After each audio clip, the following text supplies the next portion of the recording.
We're ready. Okay, all right. Good morning, ladies and gentlemen, and welcome to this April 6, 2022 meeting of the North Carolina State Board of Education. I'm Eric Davis, Chair of the Board, and I call this meeting to order. Today, I'm delighted to welcome a few new faces to our table, in particular, the combination of Lou Martin and Dr. Maria Petrie Martin. We're delighted that the two of y'all are at our table today for the next few meetings. Thanks for filling that important role. In addition, we'll soon welcome our newest board member, Mr. John Blackburn, who will join us at our next meeting and may be participating online today. John, we welcome you and look forward to serving with you. During our March 2022 meeting, we considered this question: what must we do to honor today's public education heroes and make a better future for our students? Well, each day, North Carolina public school educators answer that question, including members of the Department of Public Instruction, by embracing critical feedback to improve the programs that educate the over 1.5 million students in our public schools. And while that feedback at times can be challenging to receive, it always holds the potential for deeper commitment, innovation, and higher performance. As an example, not too long ago, an audit was received regarding our North Carolina virtual public school. The findings in that audit were not what we desired, but the leadership and every member of the North Carolina virtual public school embraced that feedback and used it to marshal the resolve to make North Carolina virtual public school better for our students, including the commitment of the energy, determination, and resources to fuel the push for the North Carolina Public School to demonstrate the quality and rigor of its courses through independent examination. Last week, your North Carolina Virtual Public Schools was recognized for its commitment to continuous progress through a rigorous review and certification progress, and now stands as the leading entity in K-12 education nationwide in number of courses certified. Courses which will help to ensure excellent programming is extended to students who enroll in that program. As a parent of a student who benefited from that program, I can personally claim the benefits of the virtual public school. Today, we'd like to express our gratitude to Dr. Colbert and every member of her outstanding team for this achievement and for being a role model to all of us in using critical feedback for the benefit of our students. Would you join me in thanking our virtual public school?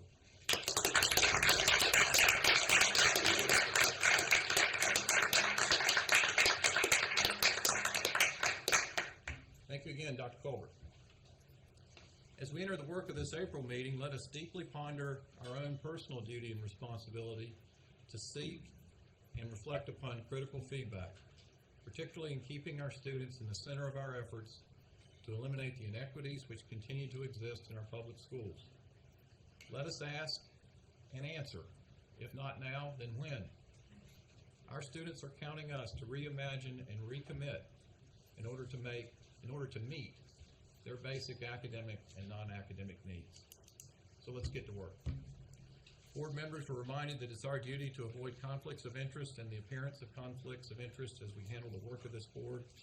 Does any member of the board know of any conflict of interest or any appearance of conflict with respect to any matters coming before us at this meeting? If so, please state them for the record. If during the course of the meeting you become aware of an actual or apparent conflict of interest, it will be your duty to bring the matter to the attention of the chair and to refrain from participating in discussion on the matter or from voting on the matter. Board members, you've seen the agenda for over a week and had the opportunity to review it. We did make a slight change in the order of some of the committee meetings today. Otherwise, the agenda has been presented for some time.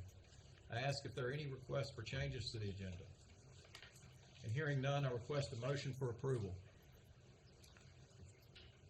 So moved. Motion by Dr. Oxendine. Is there a second? Second by Treasurer Falwell. Second by the treasurer. Ms. Martin, will you call the roll to capture the vote? Yes, sir. Dr. Oxendine? Yes. Ms. Kamnitz? Yes. Mr. Keenan? Yes. Mr. Hall? Yes. Dr. Tipton Rogers, Yes. Ms. White, Yes. Mr. Ford, Yes. Lieutenant Governor Robinson,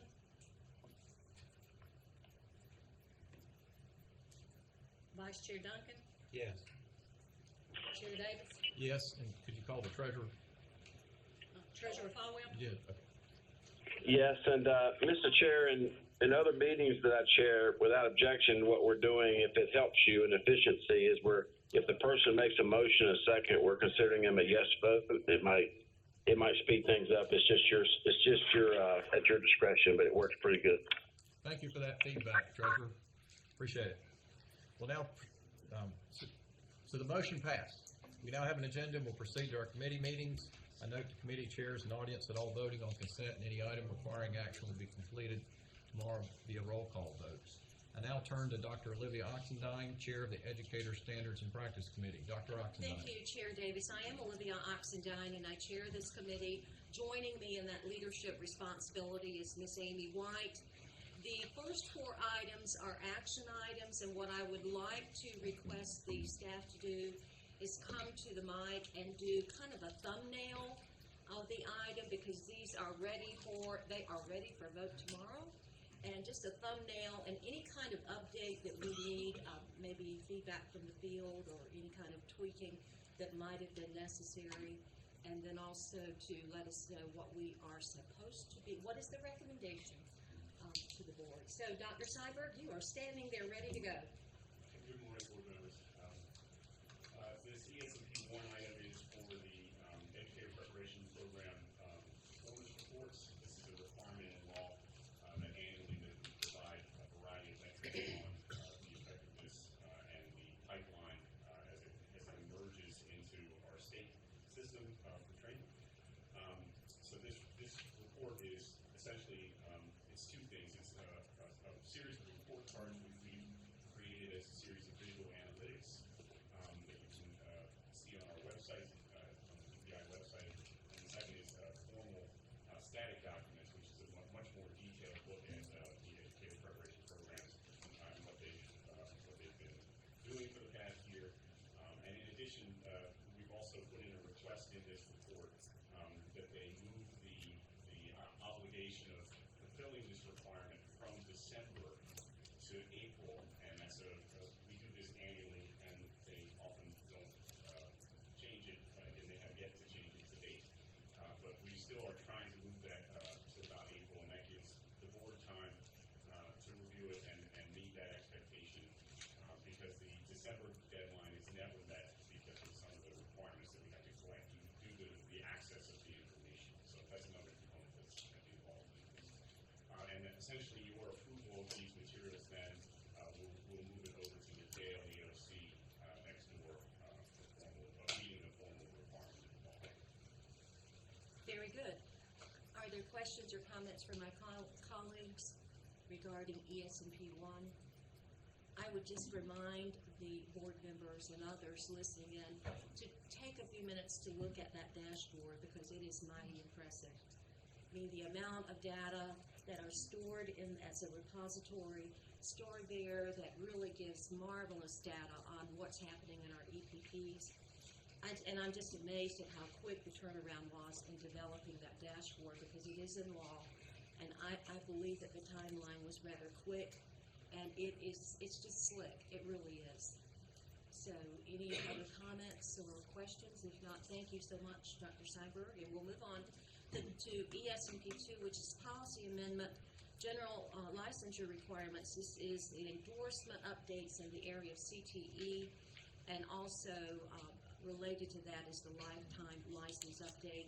This is going to be summarized for us by Dr. Evans. Good morning, everyone. Good morning. Good morning. Good morning. For LICN 001, updates the list of endorsements that have been gained under policy, in particular the CTE endorsements that no longer exist have been struck from the policy, and then also highlighting that the double plus sign means endorsement within the policy, and then for the lifetime license update. For the lifetime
something I've wondered about. If we at some point could have some data on the number of teachers that have the 30 years and they have not yet retired. I will take that back to my team for us to discuss. Because I'd like to know, and the number is probably, I would imagine the percentage is rather small, but I would like to know how many teachers, what or percentage, would be out there still in the classroom or serving public education, not required to renew their license. Thank you. Thank you. Okay, moving right along. We're ready to go to ESMP3, still an action item. We have Dr. Tomberlin coming this way, and I'm cheering him on. So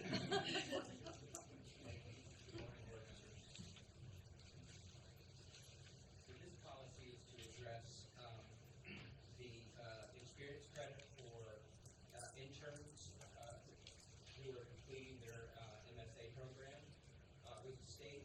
So we do grant a year of experience for those who are involved in the internship.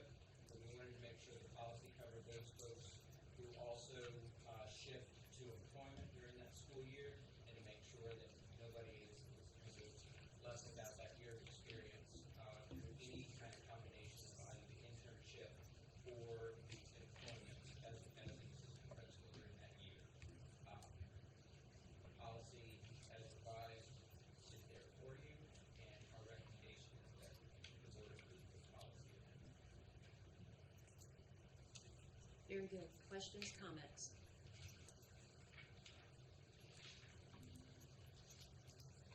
Oh, also, sorry, the graduate pay requirement, so this is just a change to reflect, to align with the statute. There was an inadvertent or in that, so that it should probably be an and then we've included the policy related to graduate pay as it existed June 30th, 2013, so folks can reference that in the policy to understand whether they qualify for graduate pay or not. Questions, comments? Very good, thank you. Moving right along, I think that takes care of, I know we have one more, ESMP.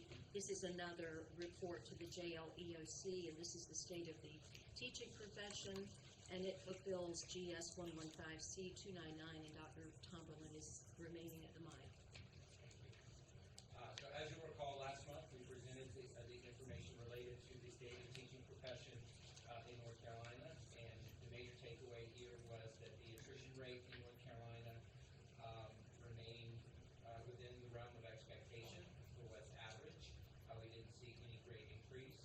I would like to reiterate that this does not mean that certain districts are not having staffing troubles, but from the state perspective, the attrition rate and the mobility, the attrition rate remained pretty much constant. The mobility rate did decline, which is understandable given the conditions of COVID-19 that were prevalent at that time. We do need to recognize that we made some small changes during the interim between when we first present and when we come back to you. The districts often weigh in on things that they think might be a mistake. We did have a couple of those issues resulted in one or two teachers being reclassified from attrition to mobility, and then we did find an error in what we call the recoupment rate. We corrected that error, and that is reflected in the updated report. Our recommendation is that this report is ready to be delivered to the JLEOC. Very good. Questions or comments? Thank you very much. We will move on to the next item, and this item falls under the category of discussion ESMP5, the revised licensure requirements for our school administrators in North Carolina. Since our meeting last month, I did meet with Superintendent Truitt, Mr. Tavari Wallace, Dr. Catherine Edmonds, myself, Deanna Townsend-Smith was in that meeting, and I believe Maria, Dr. Petrie Martin, you may have listened in on the meeting. I want to make sure I've got everybody. I think I've included everyone. But the purpose of that meeting was This has been a topic that we have talked about quite a bit. It's an important topic. I think you know where I stand on it. But I really wanted to hear from DPI in a very clear way to get insights and recommendations and thoughts about what else do we need to do to talk about this, to get it right before we move it on forward for action, and then the recommendations. It's not policy driven, but the recommendations for approval by this State Board of Education and on to the General Assembly. It was a very good, about a 30, 45-minute discussion.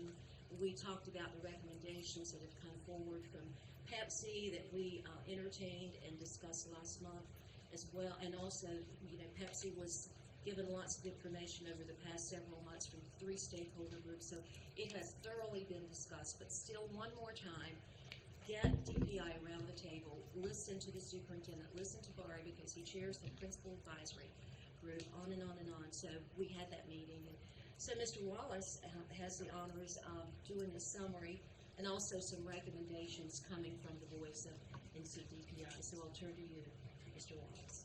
Thank you, Dr. Allison. Good morning, Superintendent Choi, Chairman Davis, Vice Chairman Duncan, and the State Board of Education members at large and advisors.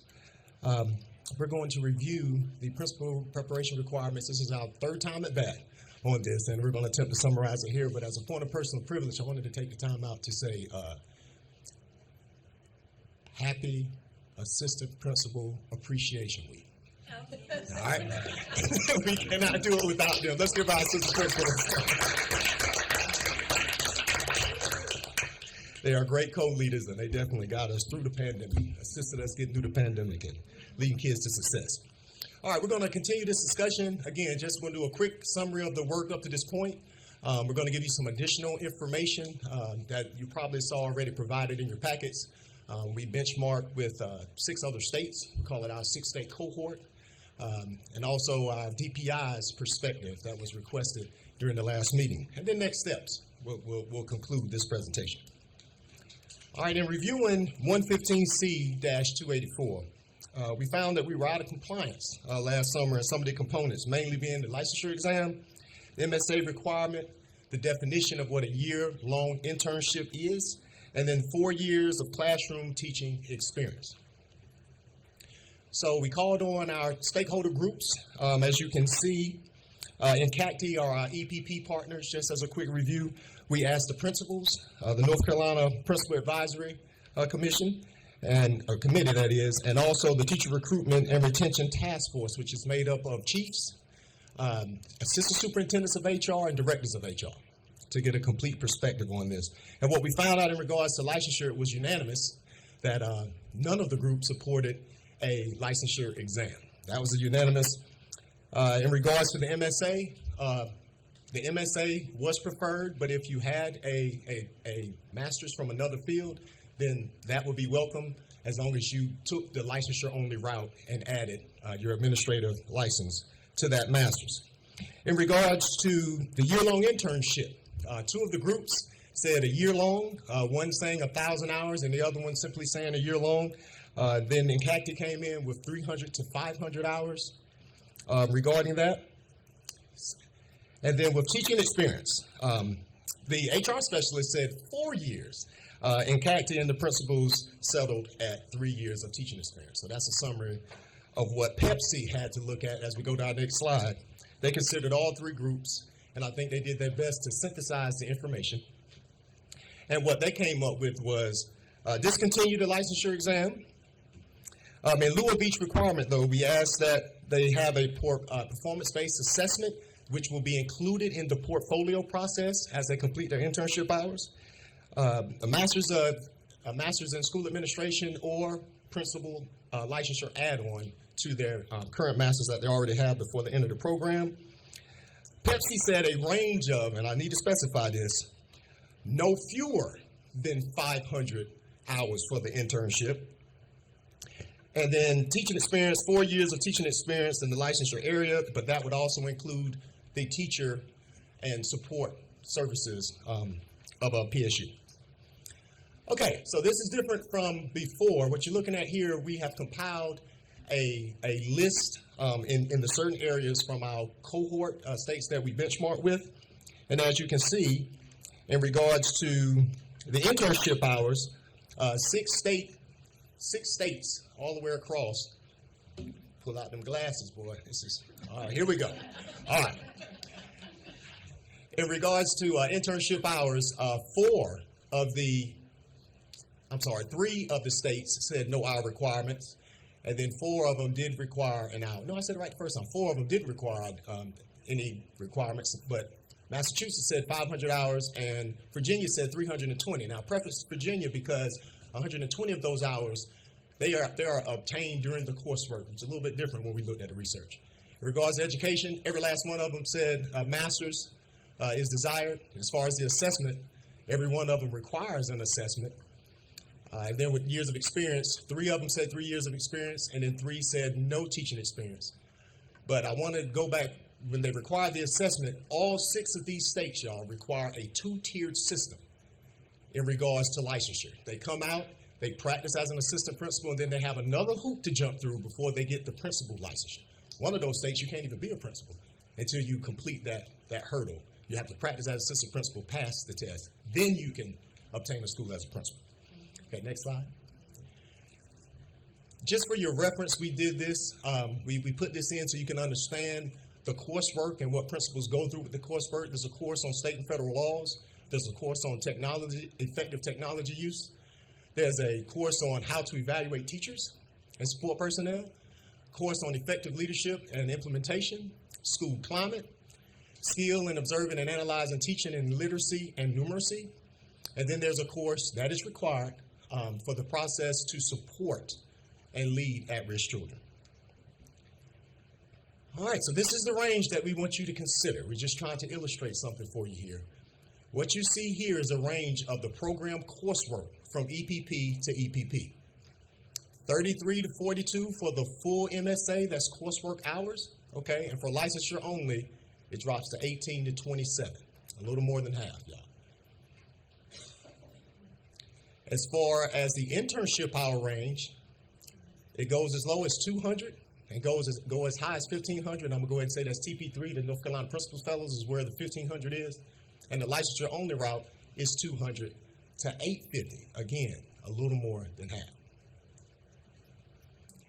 In your package, you have the complete chart. When we tried to put it on PowerPoint, it took about 4 slides, so we just gave you a snapshot of the MSA hours so you can see the variability from EPP to EPP and how inconsistent it is from university to university regarding MSA to licensure only. The next slide, we're going to give you an example of that. Okay, as you can see, we labeled them as EPP2, okay, and EPP, what is that, 6? I need to get some more glasses. But as you can see, we highlighted the courses from the full MSA that was pulled to put in the licensure only route, a much shorter route in getting licensed to principals. And then you can see the variation from one EPP to the next. This is what students are going to be required taking EPP2 and then taking EPP6. As you can see, that is a big jump in coursework and requirements per student. Okay, next slide. So this brings us to our recommendation. We recommend that we discontinue the licensure exam because that was universal from all stakeholder groups. But in lieu of the exam, we want to have that performance-based assessment in a school setting, and that must be included in the portfolio process as you complete your licensing journey. We require a master's of school administration. We call it an MSA or a master's in another degree field, but you must follow the licensure only track and add your administrative license to that master's. We have defined now the year-long internship to be a minimum of 1,000 hours and year-long being 2 semesters. We kicked around consecutive semesters, but as we further analyze it, we will definitely take that into consideration. And teaching experience. We're going to say 4 years of teaching experience as a licensed educator, but that does include support service personnel such as counselors, social workers, and this and that.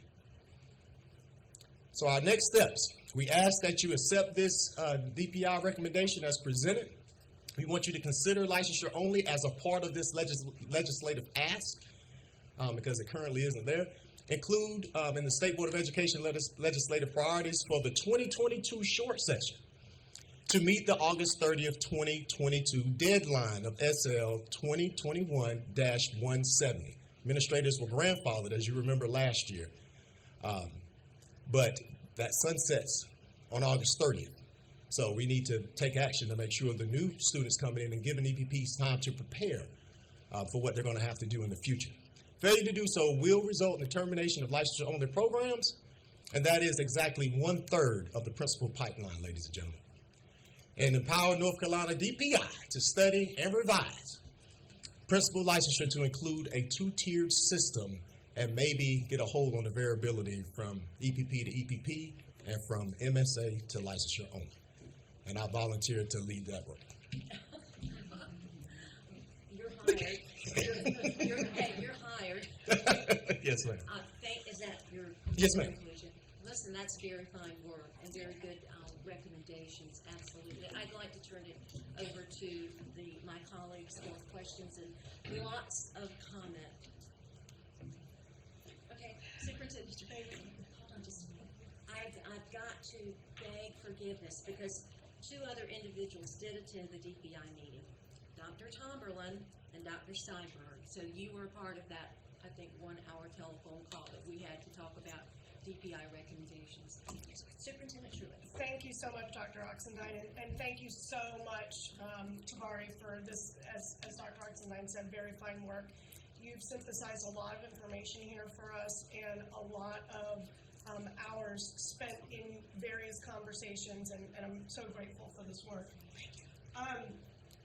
It's funny that you mentioned Dr. Steinberg, because Dr. Steinberg was the person who and Dr. Tomberlin, I believe, who put together for us the variation that we're seeing here in the hours between licensure only and the MSA, and the variation in coursework.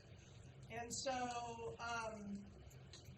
I have some strong feelings right now when I look at that variation that concern me, and so I would love to hear from my colleagues if they share those same concerns, or is there something that I'm missing that should, am I missing something about licensure only that I need to think about that I don't know? If you would, Mr. Wallace, if you would go back to that frame that highlights in yellow the number of courses out of the full degree program that represent the licensure-only model. Yes, ma'am. As you can see, in EPP2, the licensure, they only require 4 courses to be licensure only. And to take in consideration, the master's sometime will cancel out certain courses because you've already attained that.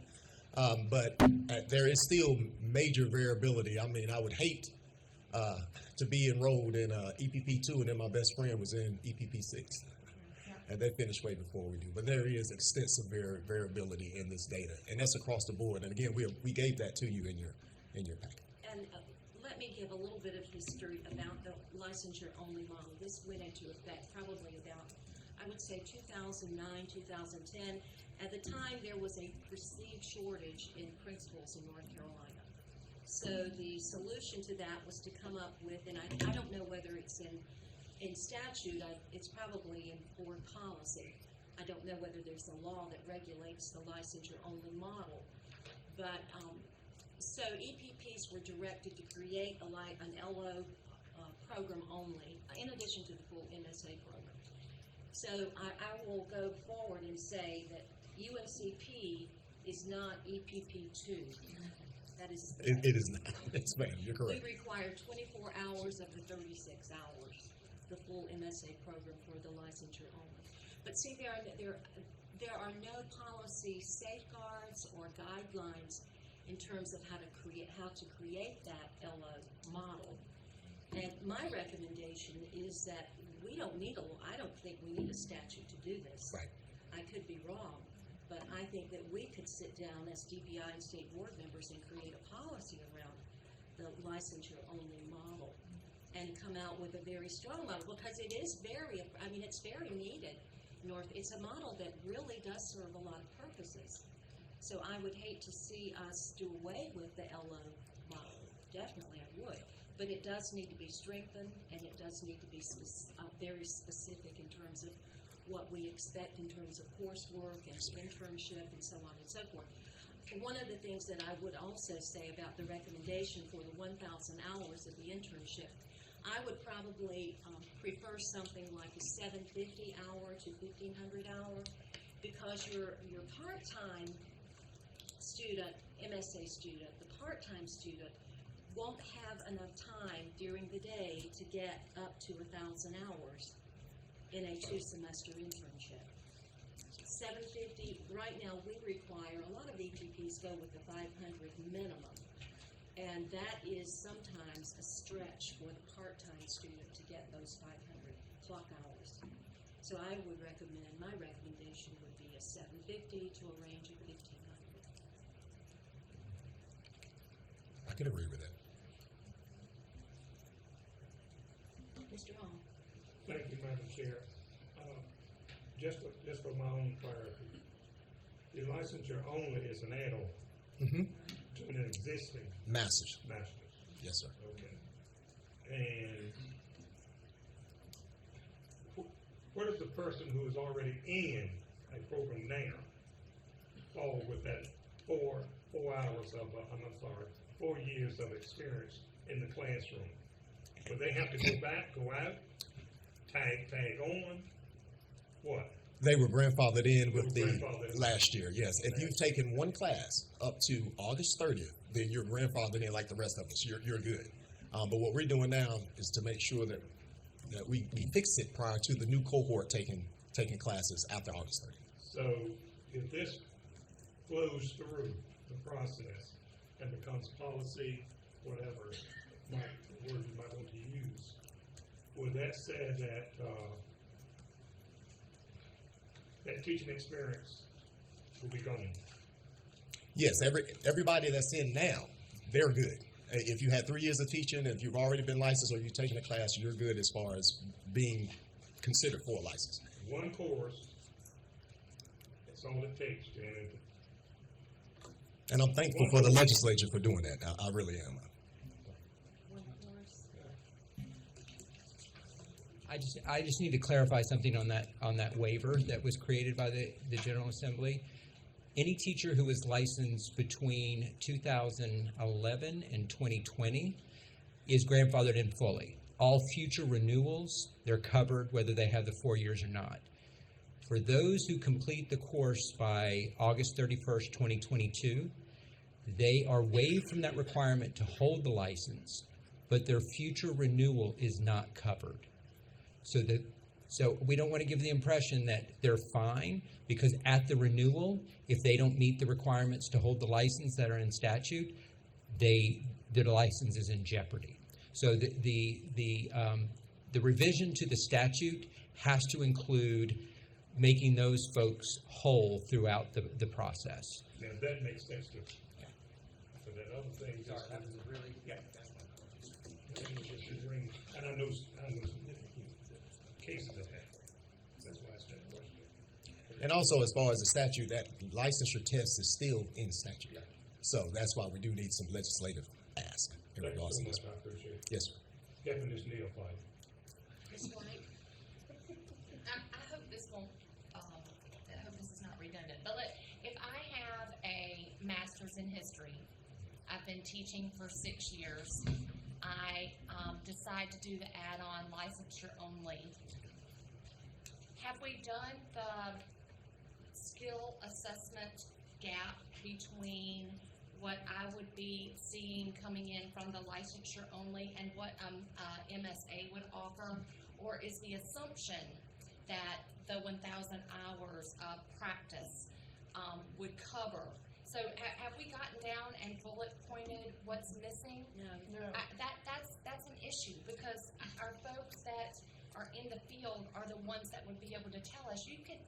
It's like student teaching, and what you learn in the classroom and what you put into practice there can be a canyon in between there. So. Can I answer? Absolutely. Okay. And I do want our principal of the year. What we do know, Ms. White, is that we do know from a coursework perspective, we've got that all mapped out. every single EPP, every single course that is offered or not offered. And that is the variability that has me, that gives me heartburn. Thank you, Ms. Oxendine, Dr. Oxendine. I just want to thank Tabari because I feel like he's done an exceptional job of asking the field about this, and he's challenged us. So I have spoken to lots of principals about this as well. We seem to be advocates, principals, of the licensure-only program. It makes sense to us, but when you look at that, that's what's concerning, and I think that's what we hear around the table is the quality or the variability between the courses. And that is why when you talk to principals, they talk about the quality of the internship must be exceptional. And for me, when I see the 1,000 hours, personally, I think 1,000-hour minimum over 2 semesters, because that gives you the breadth of the actual on-the-ground experience over the course of a full school year to experience start to end. I think that cannot be, what I have heard from principals is that cannot be understated, and that has got to be, candidates have to be paired with a really strong principal and have that breadth of time, even though it will be difficult for people in a licensure-only program because the principalship is difficult. So they must be prepared for that. Absolutely. Thank you. And Ms. Kamnitz, oh, I'm sorry, someone else. I'll defer to Ms. Kamnitz if she was going to say Ms. something. Kamnitz. I just want to make sure that I'm understanding this broadly. So what we're asking for is sort of a short-term fix in that we really need to have to continue the licensure-only program, giving us time to do the long-term work that encompasses what Amy just brought up and what we've talked, what the manager said, and really rethink this so that we come out with a rigorous and consistent program. We've got to have a long-term fix in terms of what the statute says. We have a waiver. We're operating under a waiver right now, so we do have some things that have to be fixed, like the exam piece.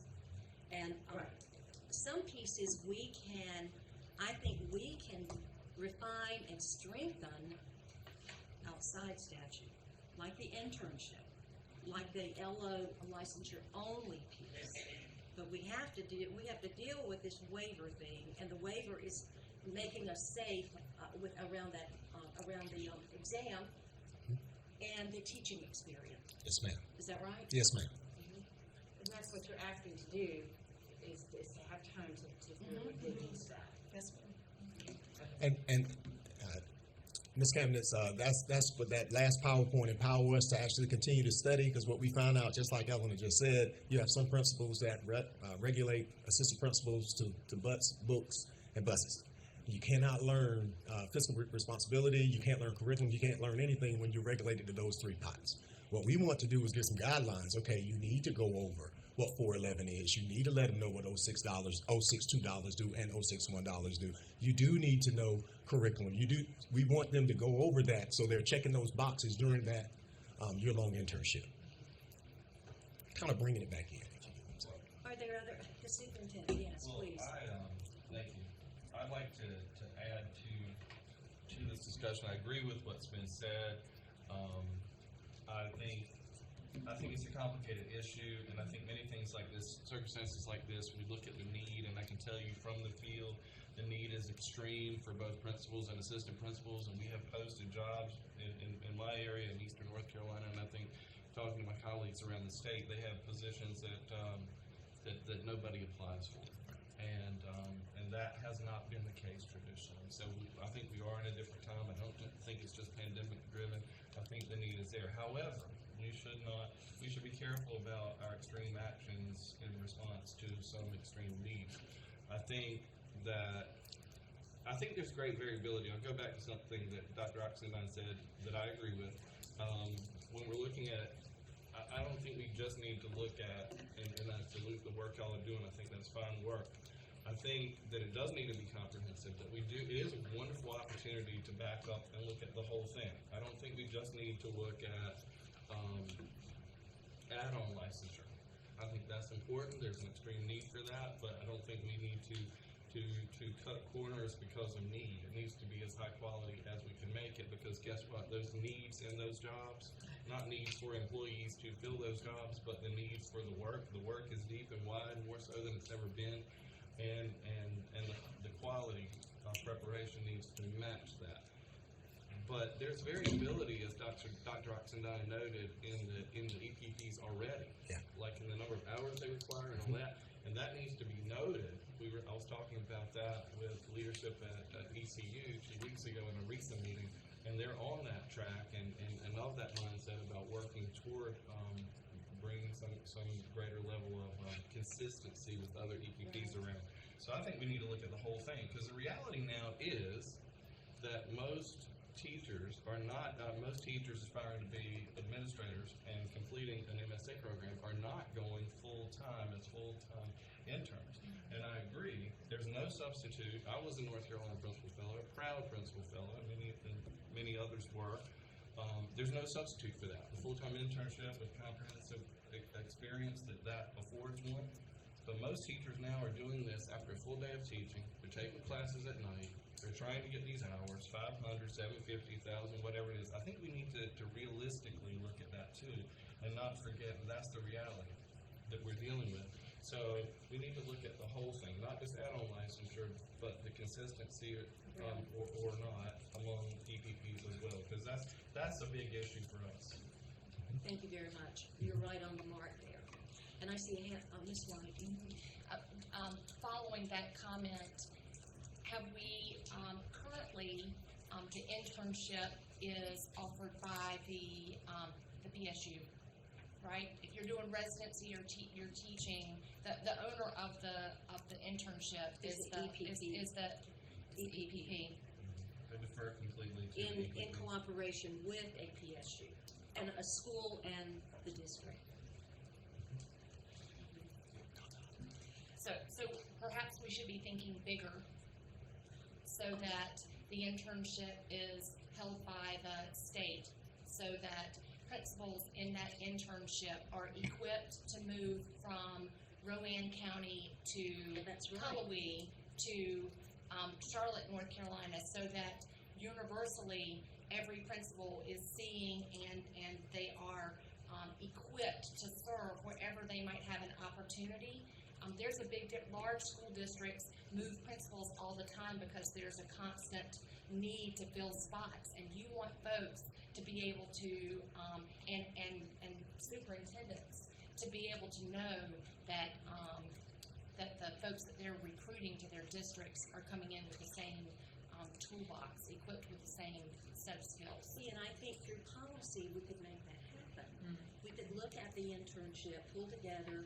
We might need to have a study team. I don't know, I'm getting ahead of myself on that, but to take a thorough look at the internship in policy, we can be consistent in policy about what constitutes a solid internship. We could say we need 12 hours of shadowing, on and on and on. So going from one county, from Robinson County to Guilford County, the superintendents and the hiring principals for AP for assistant principals can be certain that some things are in common in terms of the internship.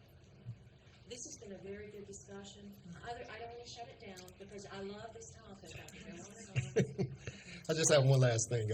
At the advisement of a great board member, we're going to be pulling together some stakeholder groups, mainly the APs for the first and second year, so they can tell us what they were lacking and what they wish they had throughout their coursework and their internship, as well as talking to the EPPs, so it's not a top-down type of approach. If you do empower us to do this work, so that we can get their feedback as well, principals and some superintendents. We're already arranging a meeting with the Piedmont Triad and North Central assistant principals 1 to 2 years. So I took your advice. I would just like to affirm and uplift what you were saying and what Ms. White was saying. I think most superintendents in the state would favor and support creating a blueprint. And if that lives in the space of best practices and recommendation, fine. Or if it lives in the space of policy and requirement, fine. But I think that's important work we need to put our hands to.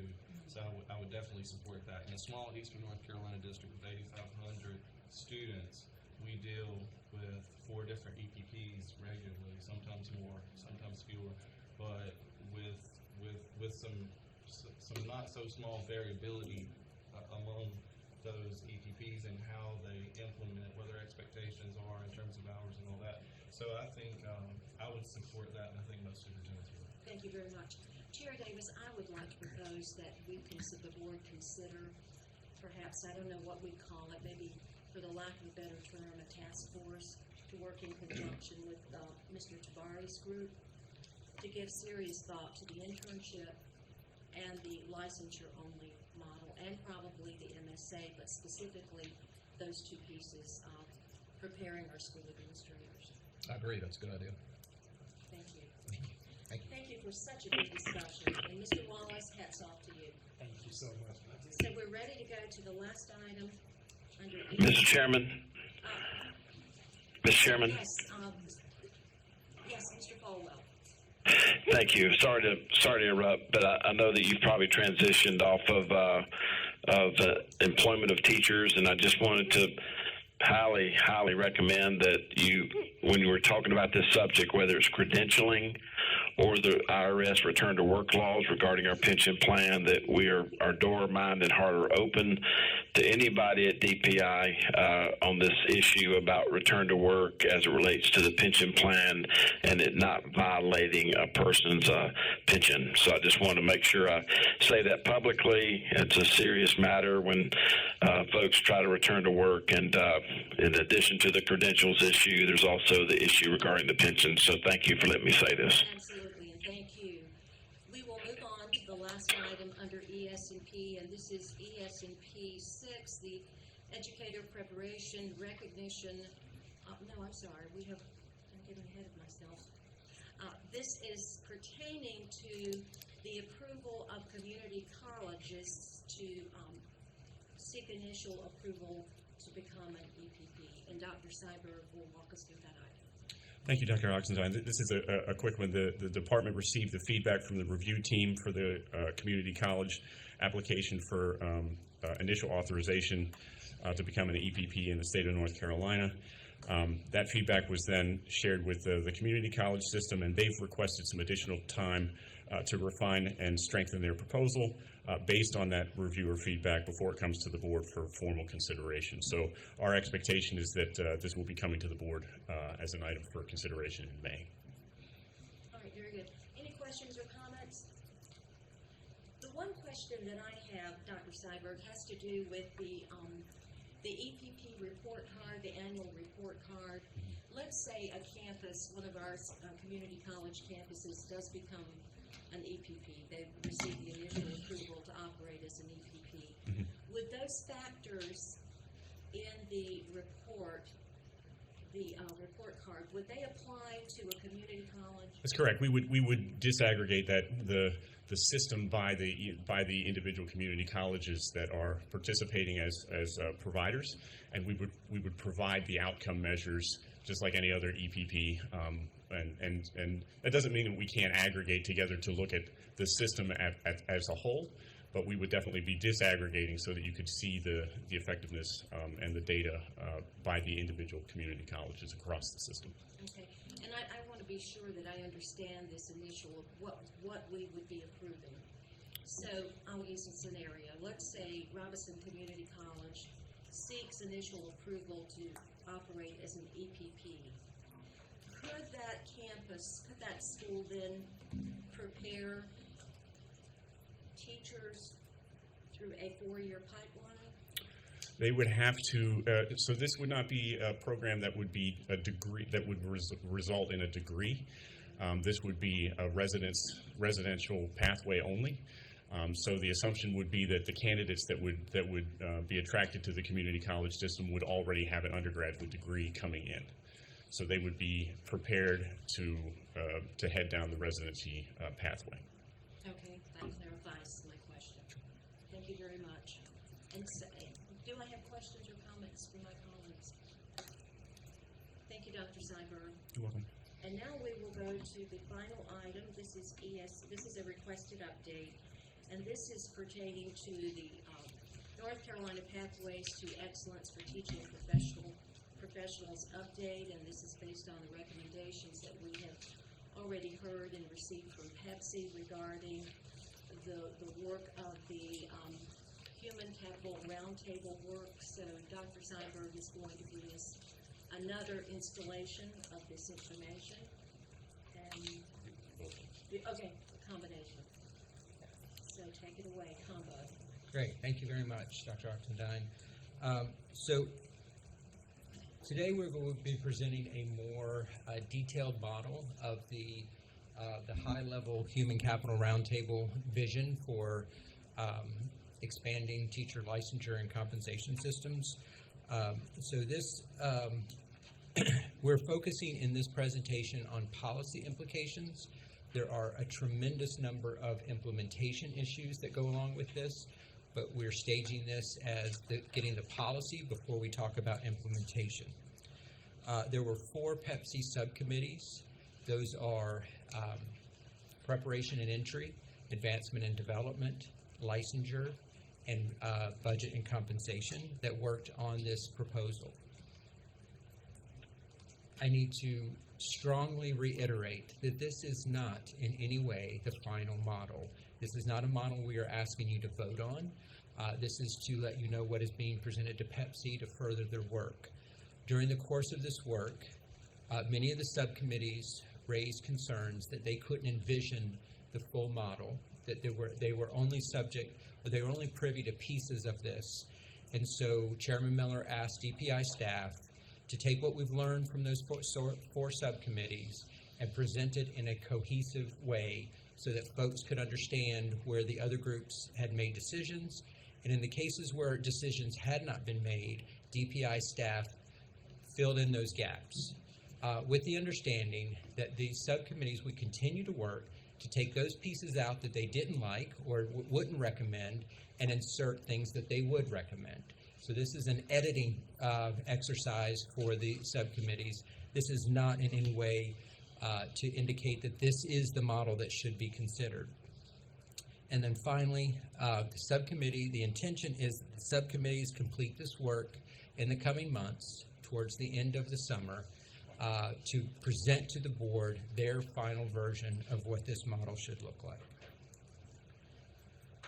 So the next slide that you have here is a list of all our colleagues from the field and across the state who have been a part of each of the 4 subcommittees.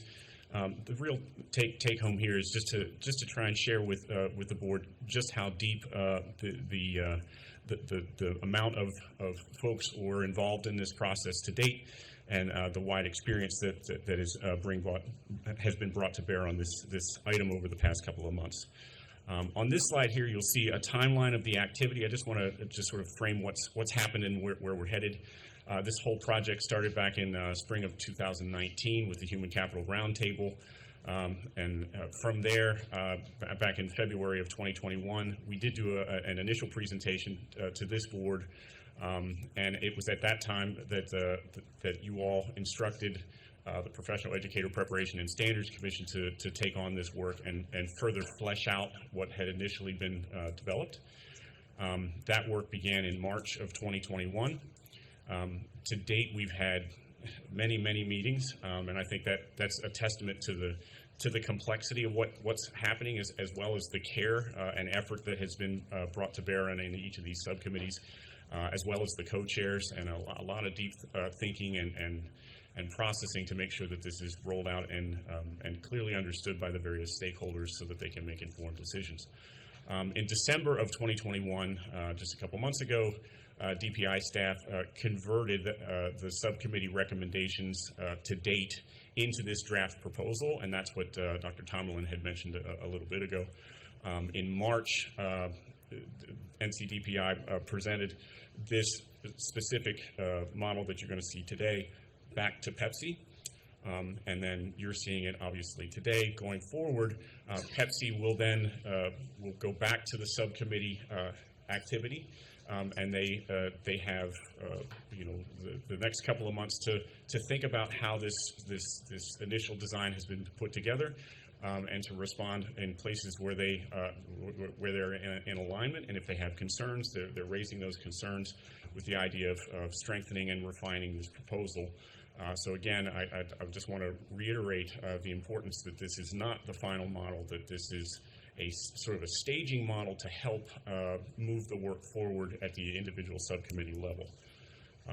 And then lastly, this slide you see in front of you here is a comparison. Again, this is just sort of framing how we're thinking about this work in terms of the current system limitations in licensure. You know, that it has sort of a stagnant career ladder. The entrance and exit ramps in and out of the pipeline are relatively unclear and unstable. There's some indications that this current system may be inhibiting the diversification of the teacher pipeline, and that is certainly of interest. We've heard that both from the DRIVE Commission as well as this board and other groups over the past couple months about increasing the diversity of the teacher pipeline. And that the promotion is anchored by time. So this system, and again, all the thinking behind it, is really to try and address and make some changes to some of those limitations. And that's what we're going to share this initial draft model for you here today. Great. So here is the revised pathway, North Carolina Pathways to Excellence model. You can see that this is basically a 7-tier licensure process. Movement through these tiers is driven by competency and skill and effectiveness rather than time.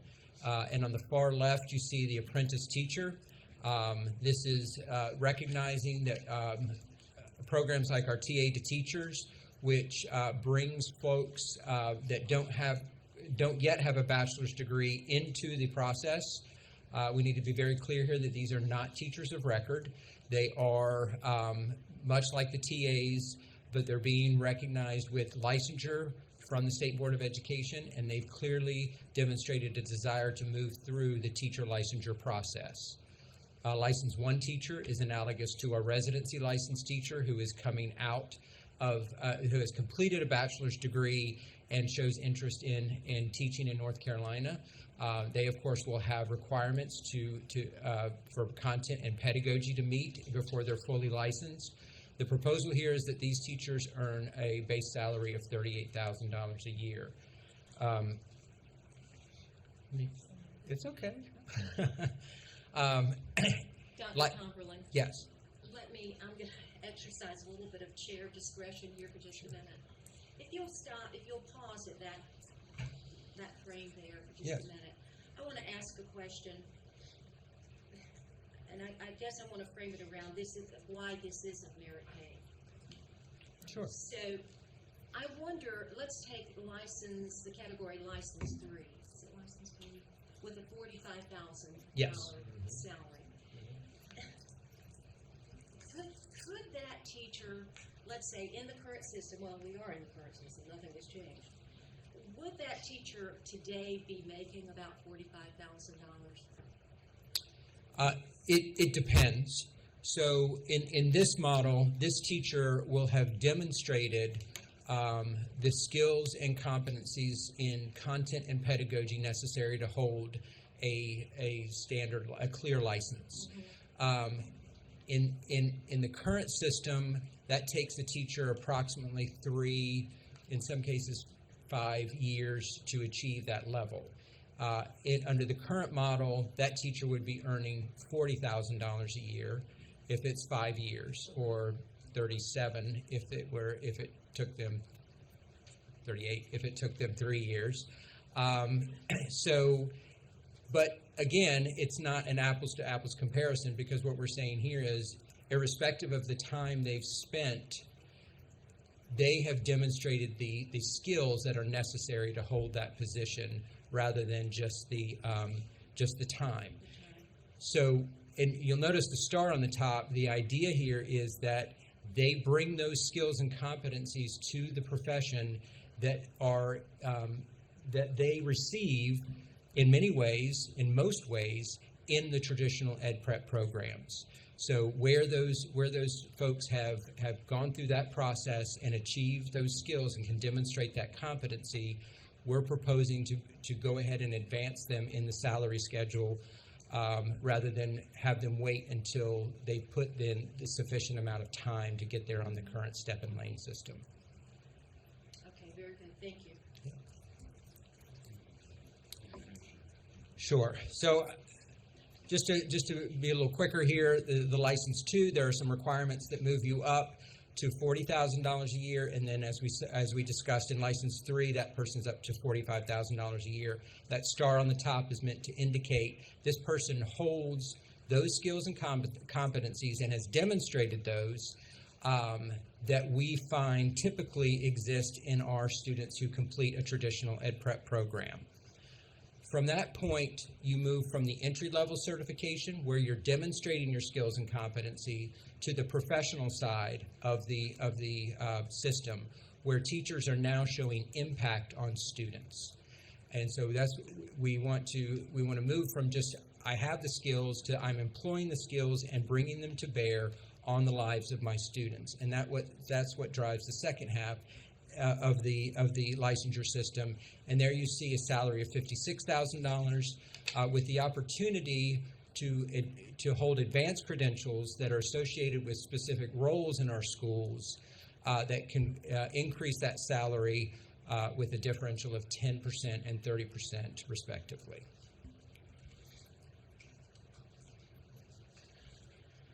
Okay, so on the next slide, obviously it's very difficult to lay out a model in one slide. So we're going to go sort of vertically through those different license areas to sort of dive a little deeper to bring a little more clarity on how these various license areas work. We're going to start working from the apprentice teacher forward. On this apprentice teacher, you'll see, again, some of the information is what Dr. Tomlin already shared. This would be a State Board of Education approved license. It's not a classified position, and if the candidate doesn't meet the eligibility, they could continue to work under the capacity of a teaching assistant position until such time as they've met the requirements to move forward. In terms of the specific requirements, what we heard from the stakeholders was to maintain or to achieve an apprentice teacher level, you would need either an associate's degree or 60 credit hours towards a baccalaureate degree. And in the case of CTE, it would require 3 years of relevant work experience. Now, with this position, there are specific supports that need to be in place in order to help this person continue to move down the trajectory of the model, and those supports would include working under direct supervision of a licensed 4 or higher teacher. That's the more advanced teachers you saw just a minute ago, and they must be served in an employer's State Board of Education approved what we've named here an initial teacher success program. So I want to hand that over to Dr. Tomlin to talk a little bit more about what the initial teacher success program would be and how it might play into the apprentice teacher role. So currently in policy, the board has established the Beginning Teacher Success Program, the BTSP. This is just a modification of that, recognizing that no longer are we talking about time. So in the BTSP, we say teachers in their first 3 years get this kind of support. What this model does is shift this to initially licensed teachers until they meet that license 4 level are supported in this model and by our schools and by our advanced teachers.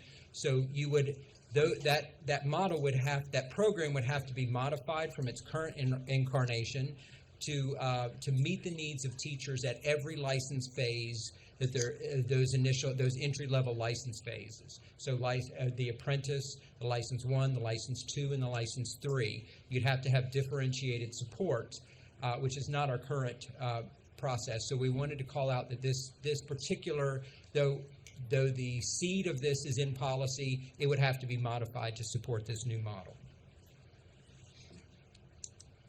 In terms of other considerations here, one thing that is still in discussion, I mean, all of this is obviously still in discussion, but there is some consideration around actively recognizing the apprentice teacher as a formal federally recognized apprenticeship. And that's something that we're continuing to investigate because it may have some associated dollars with it as well. So that's another thing that's sort of still in the works there. The apprentice licensure is a term of 3 years. The contract may not exceed 1 year at a time. This, as Dr. Tomlin mentioned earlier, this supplements but does not supplant the classified teaching assistant position. So we recognize, and the subcommittees recognize, that there are folks that want to be a teacher's assistant, and they have no desire to move further from that, and that's okay. So this would be specifically, somebody that had a vested interest in moving further down the trajectory to becoming a fully licensed teacher and heading down that career trajectory, but that does not prevent teacher assistants, to continue to operate as they always have. And then lastly, the subcommittees considered that licensure candidates in the clinical residency could qualify for the apprentice salary during their 16-week internship period. So it was an opportunity there to make a recommendation towards providing some resources to those folks during their student teaching. Dr. Seiberg, the TA who chooses not to proceed in this ladder, would those individuals carry the same title? Would they all be TAs or TA apprentice teacher? Would there be differentiation in what? I know I'm getting in the weeds, but this is important. No, I mean, these are all important considerations. So I think the work of the subcommittees was thinking that the teacher assistants would operate as they always have as teacher assistants, and these folks that they're heading down the more career trajectory, moving down the ladder, would be functioning as the apprentice teacher, and they would be defined as such and differentiated between the two. Okay, good.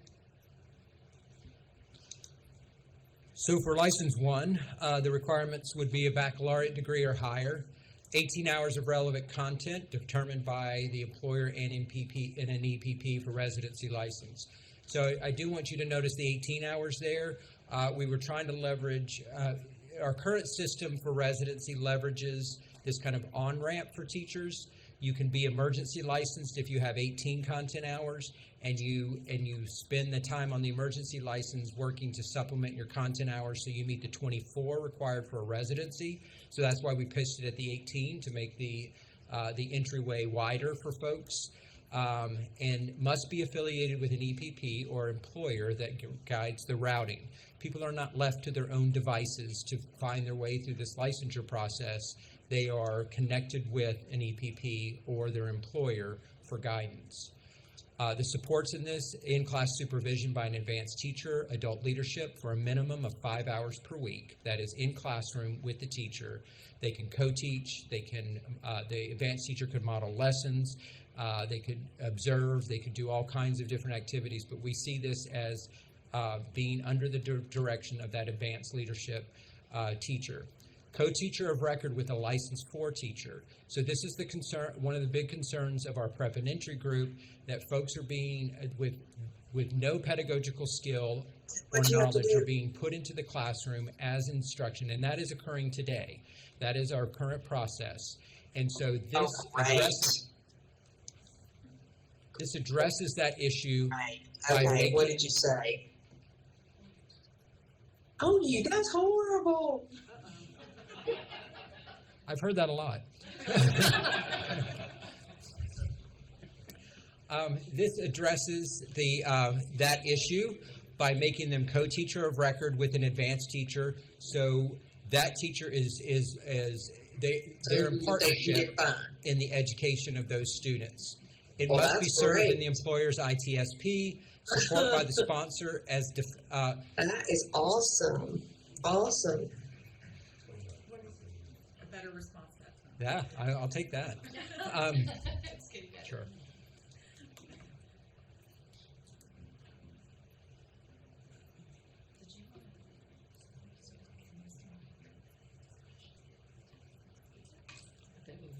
All right, great.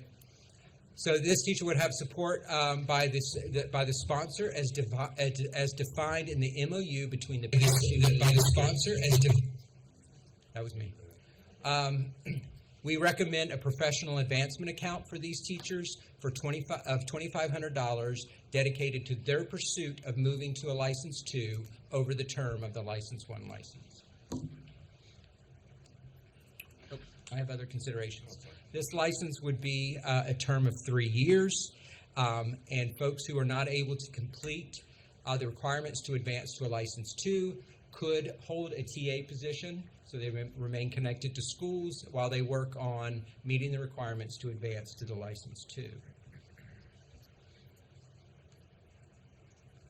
So if we can move one more slide.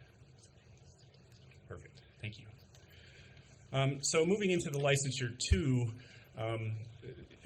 here we see the establishment of these folks in the trajectory as the teachers of record.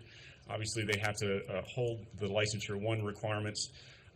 They still need a preparation sponsor, whether that be an EPP or the PSU, to help guide them through the process. But here we're starting to see some of the differentiation of the processes that they have and the options that the candidates have in order to progress down this pathway. They need to, and we're going to talk about these in a couple of different slides here, so just be patient. But essentially for these Licensure 2 folks, they're going to need to do one of the following. They either need to complete tests within a range of a cut score. So the subcommittees were really sensitive to the fact that this shouldn't just be, well, they now know all their content, or now they know all their pedagogy and they don't know anything about the other. Rather, they were very prescriptive in saying that the journey of learning to be a professional teacher is sort of evolving in both of those areas as you progress. So as you're progressing in that area, their recommendation was to create an opportunity to take the test scores, take the test, and if you didn't achieve the cut score yet, that's okay, because you're still in the journey and you're in the beginning stages of that journey. So as long as they were within 10 points of the cut score associated with the content praxis test, or within 3 points of the cut score associated with the pedagogy exam, that would be meeting the requirements for the Licensure 2. That is one route that they could take. And again, I'm going to talk about that in a little bit. We have a couple of visuals that will help you with that. The second option that they could go down is, if they don't want to engage in the testing, they could take on a micro-credential route. And there we would provide them access to a suite of micro-credentials to help them demonstrate effectiveness at the basic or foundational levels of an effective teacher. Or the third option that they could do, if they didn't want to go down the route of testing or micro-credentials, they could go down what we're calling a peer review, which would be the practical educator evidence review. And that would be a combination of principal feedback, the advanced teacher that they're paired with, as well as student surveys. So capturing the folks that they're teaching and the feedback they're getting from them, as well as their peer colleague that's in charge of helping support and guide them through this process, in addition to the principal of the school. That in combination then would be leveraged towards specifically Standards 3 and Standards 4, and making sure that they were proficient in those standards in order to demonstrate this as a third area for them to consider to meet the Licensure 2 obligations. So I do want to take a couple of minutes here and walk through a couple of these things that I mentioned here and kind of glossed over. I'm going to hand it back to Dr. Tomerlin to talk a little bit about understanding the micro-credentials, because this is a little bit different than what we've been doing today.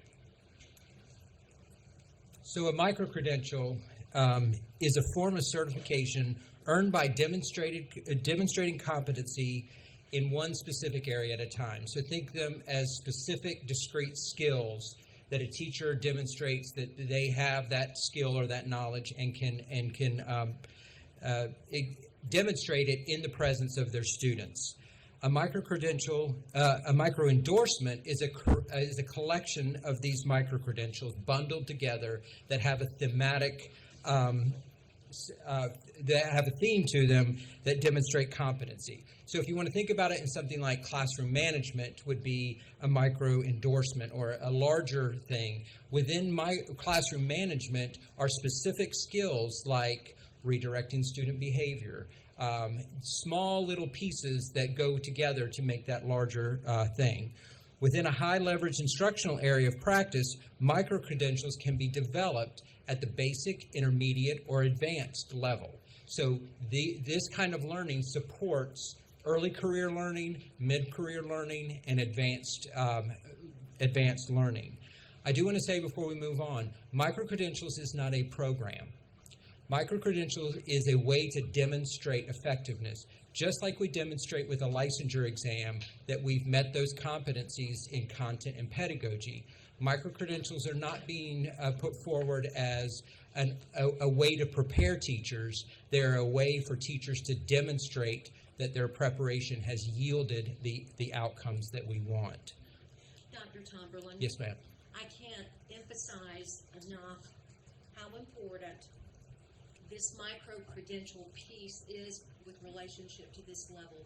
I think it's level 2. Level 2 is where it starts, yes. So my suggestion, my recommendation is that really soon, maybe the next time you present to the state board, next installation of this work, that you present some examples of micro-credentials. And my other question related to that is how many bundles, we need to know how many bundles is going to constitute being an effective teacher.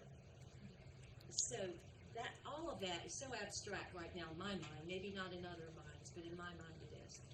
Can you go back to slide 14 real quick? This is a great question that I think deserves a response. So if you'll see in the micro-credentials here, one way we've presented to the subcommittees to consider is some great work by Dr. Darlene Hammond, Stanford, and Deborah Ball out of Michigan. They have developed this concept of high leverage instructional practices. These are the things that teachers do that make a difference in the learning of a student. And where we can where we can align those micro-credentials to those high-level practices to ensure that teachers know what these things are, they can demonstrate that they're doing them, and then subsequently that we know that they're happening in an ongoing basis in every classroom in the state. That is how we're proposing to ensure that all of our teachers are effective. So we're putting a lot of emphasis on those practices, and that's been our recommendation to Pepsi is when you think about what are those micro-credentials, those 15 things that research shows us makes an impact on students are what we would want to link those micro-credentials to. I would propose that micro-credentials, because I do believe in this concept, I would propose that micro-credentials begin before level 2. We will take that recommendation to the subcommittees. So on the next slide, this just gives you an example of how these could be developed. So here you see across the columns represent the micro endorsements or the larger areas, and then underneath that for subject matter, you may have 3 little discrete micro-credentials that get you to the basic level. And then underneath that, there are 3 more that if you can master those, that puts you at the intermediate level, and so on through the system. And so micro-credentials can be scaffolded this way to support a teacher from their early career all the way through advanced learning and continued growth of our more veteran teachers. So what I want to share with you here is the importance of the flexibility of this model and the options that folks that are going through this process would have. And this slide sort of lays it out, and then I'm going to go to the following slide in just a second. But essentially, in this process, candidates would need either a category or a component to fulfill the requirement, and that's a little bit confusing out of the gate. But the point is, they have to demonstrate some level of proficiency, whether that be at the basic level or in later stages, the intermediate level, so on and so forth. They have to do that both at the pedagogy and content level. And so to do that, they have, as I mentioned earlier, some options. They could do that through testing. They could do that through micro-credentials. They could do that through a peer observation process that we've laid out.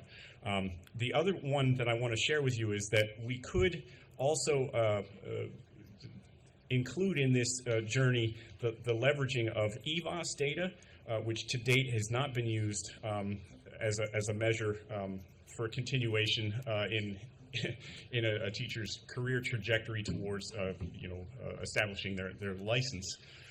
So the idea here is that EVOS could be used where it's available, but as we all know that EVOS is not available for all subjects. And so to accommodate that and to make sure that it's equitable and fair across all the subject areas, this idea of creating a qualitative growth review, which is sort of an option for somebody who might be like a music teacher, for example. So they don't have EVOS necessarily, but they may be able to engage in a similar process, a similar journey to substitute for that going forward. And we're going to talk about the qualitative growth review in just a second, but if we can go to the next slide, I think this helps visually illustrate some of the flexibility here. So this slide here, you'll see the categories are listed in the column on the right, the left, the examinations, the micro-credentials, the peer observation, and then EVOS, or the qualitative growth review. And then across the top there, you'll see the component.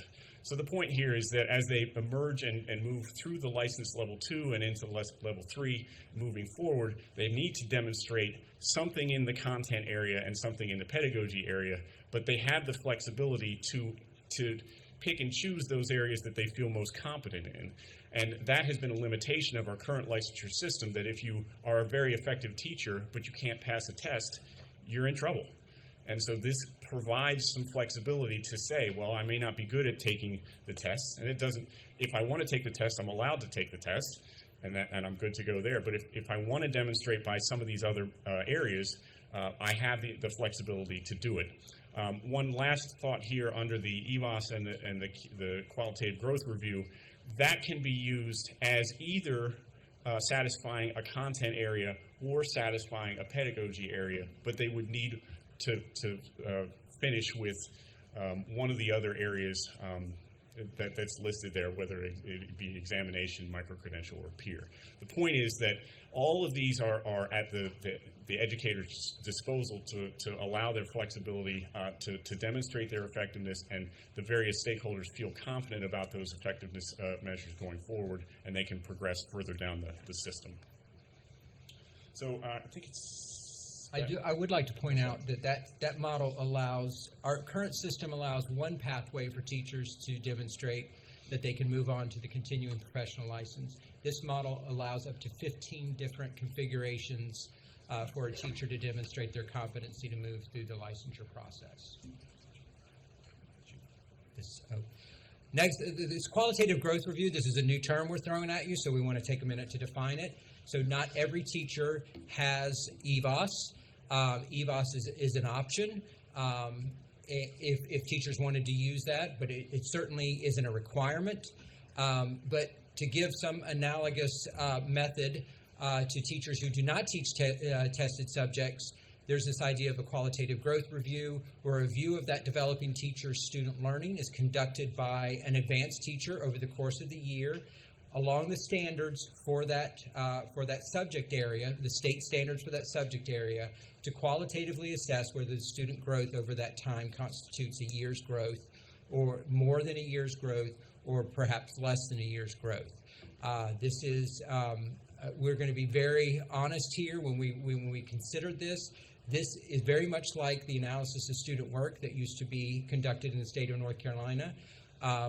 Our charge was to create a way for these teachers to demonstrate their growth with students. This is the only thing we were able to come up with, but certainly the subcommittees, who are much smarter than we are, will probably find a much better way for us to measure growth of students for teachers in non-tested subjects. So then wrapping up the License 2 area, under the supports of these folks, they, just like previous levels, they must be served in that previously discussed ITSP, the Initial Teacher Support Program. They need to have clinical supervision still in place, a minimum of 5 hours a week. They are still required to have the support of the sponsor, whether that be the EPP or the PSU, and that can be specifically laid out in the memorandum of understanding between the district and the provider, the EPP. And also there are resources in place under the professional advancement account. There's a recommendation of $2,500 for the duration of that license in order to put forward specifically to meeting these expectations and moving from license 2 to license 3. On the next slide here is the last slide about license 2. The license 2 would be a license term of 3 years, and if the candidate did not complete in that 3-year time period, they could maintain a classified TA position in order to complete the requirements to move on to licensure 3. So next is license 3, the proposed salary of $45,000. The teacher must meet one of the following. They must demonstrate their competency on content and pedagogy. Again, we've talked about the multiple pathways that they could do that, by which they could achieve that, and those are still in effect. These standards have been upped a little bit from what you saw in license 2. So if they did the licensure examination route, they would have to meet the state board cut score in order to qualify for that license. They meets expectations for two most, so the EVOS standards are in there. If teachers choose that that's how they want to demonstrate their competency, that's fine. And also meeting the expectations on that qualitative growth review. So all those options are available at a little higher level than what we saw with the license 1. The supports for these is they must be served in an employer's approved ITSP, weekly peer review by a level 4 teacher or higher, focused on skill development and articulated in their advancement and development plan, so their PDP basically. Support by the sponsor as defined between the MOU and in the MOU between the PSU and the EPP. So all these licensure steps, these initial level licensure steps, expect and anticipate a relationship between our PSUs and our EPPs to support the advancement of these early career teachers. And then a professional advancement account of $2,500 for the term of that license. This license would also be for a term of 3 years, and non-completers again may hold a classified TA position until such time as they meet the requirements to move to a level 4 license. So moving on to license 4, here we see the emergence of the expert teacher. And here, again, we're seeing that the requirements are obviously to have completed the requirements associated with the level 3. And then they are expected to do one of the following, which would be, at this point, you've had a couple of years under your belt. The expectation here is that you can demonstrate effectiveness in 3 qualifying years within a 5-year window on a growth measure through EVOS or the quantitative growth review. So that would be one route that they could take. Or the other thing that the other option would be to do the peer review process and demonstrate accomplished level on standards 2, 3, and 4 of the current expectations of teachers. In terms of supports, you'll see for license 4, they need to have access to the advanced credential requirements and the expectations. So again, this is the point at which somebody could arrive as from an emerging teacher into an expert teacher level, and if they wanted to move forward into the advanced teacher roles and the corresponding salaries associated with that and the responsibilities associated with that, they need to have those opportunities. So this would be where the micro-credentials would be established for preparing them to be in those advanced licensure roles. And then you'll notice there's an additional area here in this, the way we've laid this out, which is the obligation side of things. So you've heard us reference these more advanced and seasoned teachers in some of the earlier licensure areas. So these folks at this level have an obligation to address the improvement priorities within the PDP that have been outlined. They need to be opening their classroom to observation so that folks earlier in the journey of this licensure process have access to see their expertise in action, and they can learn from that. And they also need to be prepared to conduct peer observations. So you're starting to see that the teacher's role is with the additional salary that they're gaining, they're also having additional responsibilities, and that also helps shape the pipeline with their expertise that they can share with other colleagues. In terms of other considerations, then, this license, similar to a continuing license now, is a license term of 5 years. There are a couple methods to renew the license. Micro-credentials offered by the district is similar to the micro-credentials that are currently offered across districts within the state to determine one area to renew the license. The second would be traditional professional development offered by the district. And then the third would be the renewed demonstration. Every 5 years, you have to demonstrate effectiveness either on that EVOS or the qualitative growth review. So again, we're holding expert teachers to, a standard by which they have to produce outcomes that are evident in their classrooms. Successful renewal of that license 4 comes with an increase in salary. And we've had some questions from the field. If somebody did not meet the demonstration of effectiveness, if they are unsuccessful in that renewal, the license would be renewed, but there would be no salary increase except for any legislative increases that might happen, with a standard cost of living adjustment. And if the teacher does not meet 2 consecutive renewal attempts, that would result in an expiration of the licensure. So a very clear off-ramp if you are not effective in the classroom by these different measures. Am I on the next one? Okay. So beyond the license 4, so just to be very clear, the level 4 can carry a teacher all the way through to retirement if that's the choice. As we pointed out, that renewal cycle itself addresses the issue of stagnating salaries for those teachers. At the renewal is linked to actual performance, and where that performance is evident, the teacher's salary would advance. There are a couple of levels beyond this, and this is the license 4 classroom excellence. These are teachers that have demonstrated excellence in growing their students, either quantitatively or qualitatively. And these folks are being leveraged as recognized as highly effective. And the idea is that we allow their effectiveness to be distributed across more students than what they currently are able to do. So if you think about how this could be done, we point to things like the advanced teaching roles models that we have across the state. Here's a teacher that may be working with 2, let's say, license 1 teachers, early career teachers, to support much larger classrooms than the teacher could provide on his or her own. That way, students are getting access to that high-level instruction, and those 2 license 1 teachers are allowed to learn from and grow from their association with that advanced teacher. Those are so we have here the requirements to meet that level. The supports would include a professional learning network supports from the PSU to identify instructional practices and priorities and connect classroom excellent teachers across the district. And you could even make this larger. You could have that kind of structure within your RESAs so that regionally these advanced teachers, these classroom excellence teachers, are collaborating and working to ensure the quality of instruction across an entire region.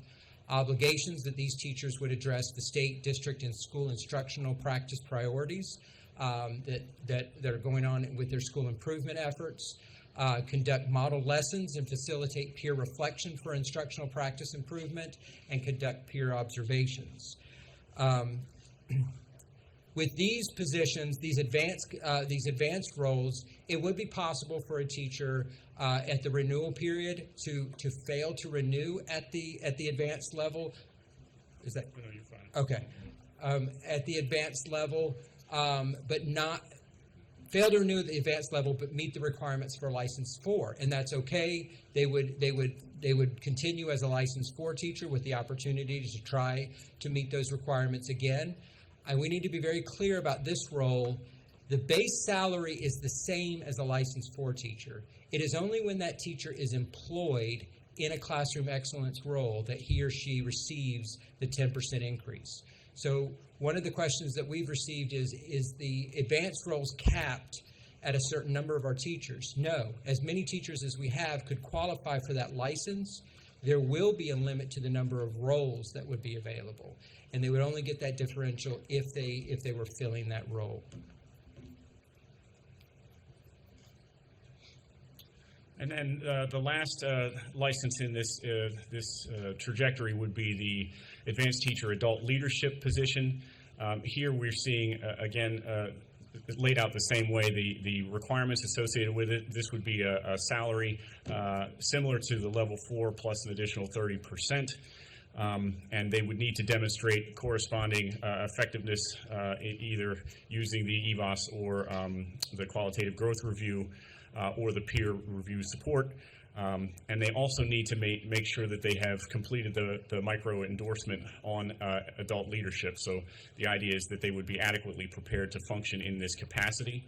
In terms of supports, there would need to be a professional learning network supporting from the PSU, and as Dr. Tomlin mentioned, we could envision that at the regional level or the RESA level or even the statewide level, again to leverage the expertise across the various stakeholder groups. And in terms of their obligations, again with the additional salary comes additional obligations. They would need to address professional practice priorities. They need to provide coaching and leadership to facilitate peer reflection and instructional practice improvement. And they need to collaborate with the district and school leaders to address formative aspects of the North Carolina teacher evaluation process. So they're much more integrated in more leadership roles in this capacity. And then in terms of the other considerations, they are very similar to what you saw on the previous band. They would function as a level 4. They could maintain this advanced license, but they would not get paid the additional salary unless they were actually hired to do that actual role. And at any time, the district would have the discretion to remove these folks as a matter of employment, but it doesn't impact their license. So they could maintain their license, but it would allow them, the districts, the discretion as they saw fit. And I think that's it for that slide. So there are some appendices for the board's reference. We will not cover those in this presentation, but they are there to kind of flush out other considerations that may be. Very good. Very, still a lot to consider. A lot of work still remaining. It's beginning to be a little bit more clear for Olivia, but still we have a ways to go. I see a couple hands up around the table. Ms. Camnitz? Yes, I'd like to ask you to address something that we're hearing around this table in terms of the emails that we're receiving mostly from teachers across the state, and that is a fear that this is merit pay, which I guess is something that has happened in the past. Anyway, what's the difference? Is this Sure. merit pay? Is this what?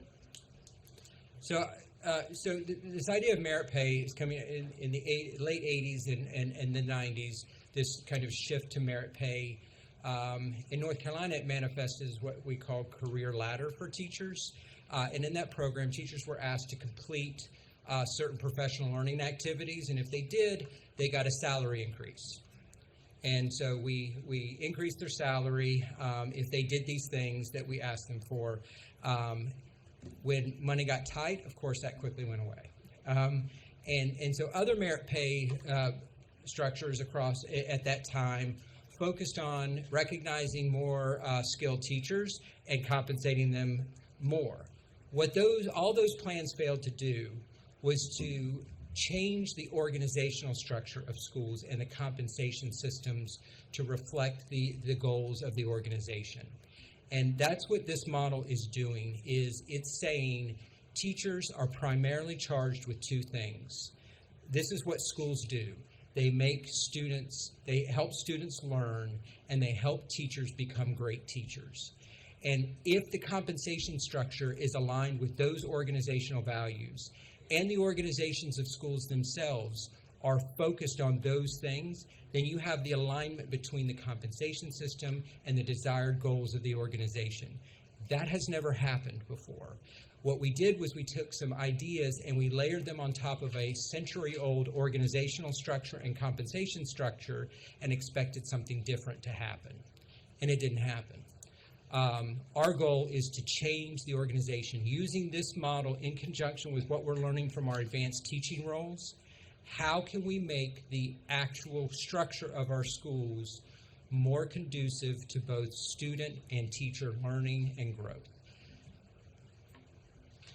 Thank you. Superintendent Truitt. Thank you so much, first of all, and Ms. Kimmix, thank you for your question. I just want to add on to what's been said. I find it interesting that some of the concerns that have been raised in emails are around this concept of merit pay.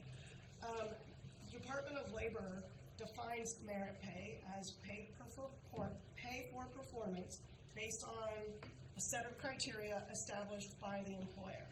I think in education, there is and perhaps it's because of some of the history that Dr. Tomlin just shared in our own state, there's a thinking that merit pay means tying teacher compensation to test scores.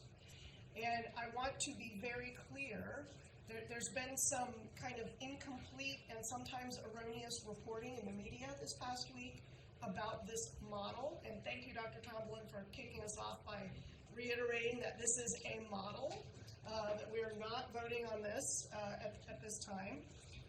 This is something that is, if it were to be implemented, it would be 2 to 3 years away from implementation. We've got a long ways to go with this. However, I want to be very clear that this is not a model that ties teacher compensation to test scores. So while EVOS could be one way to move up in the model, move up the ladder, so to speak, it is one way. There are multiple ways for teachers to move up via effectiveness, and effectiveness has many definitions, and there are many ways to demonstrate effectiveness. So I want to be very clear that EVOS is not a required pathway to advancement. EVOS is not a required way to advancement. For each step on the ladder, there are multiple ways to advance outside of EVOS. I think it's also important to highlight if we could go back to the graphic, please. I think it's important to note that, I'm pulling it up myself here, when we look at License 3, where the star is, that is where the majority of our teachers are coming from now. They graduate from a traditional EPP, and this is where they would start, which means that their starting salary, if we have our way, will be higher than it is right now. I would also point out that we're trying to solve 3 challenges with this model. And I think that when we get feedback from the field right now, which I'm really happy, even when the feedback is negative and even sometimes misinformed, it's good to get that feedback because it helps all of us and those in Pepsi understand where the miscommunication is and how we need to do a better job of communicating this to our teachers. But I want to be very clear that those of us around this table and in Pepsi, we're very clear on the challenges we're trying to solve for, right? We're trying to attract more people to the profession while we increase overall teacher compensation. We're trying to remove barriers to entering the profession, and we're trying to retain teachers through this pathway to promotion so that teachers don't have to leave the classroom to go into administration in order to be promoted and better compensated. And we're trying to address the ongoing pervasive challenge that many teachers feel, which is that they do all of this extra work, which is tantamount to volunteer work, that they are not compensated for. Okay? So that's what we're trying to solve for. Teachers, when they look at this, are only really looking at how does this impact my place in the school right now, and rightly so. That's what they should be looking at. And I say that so that all of us who are privy to the larger problems that we're trying to solve for realize that teachers are going to see this a little bit differently than we are. And I am saying that to myself as much as I am to anybody else. I keep telling myself teachers are looking at this differently than those of us in state leadership roles.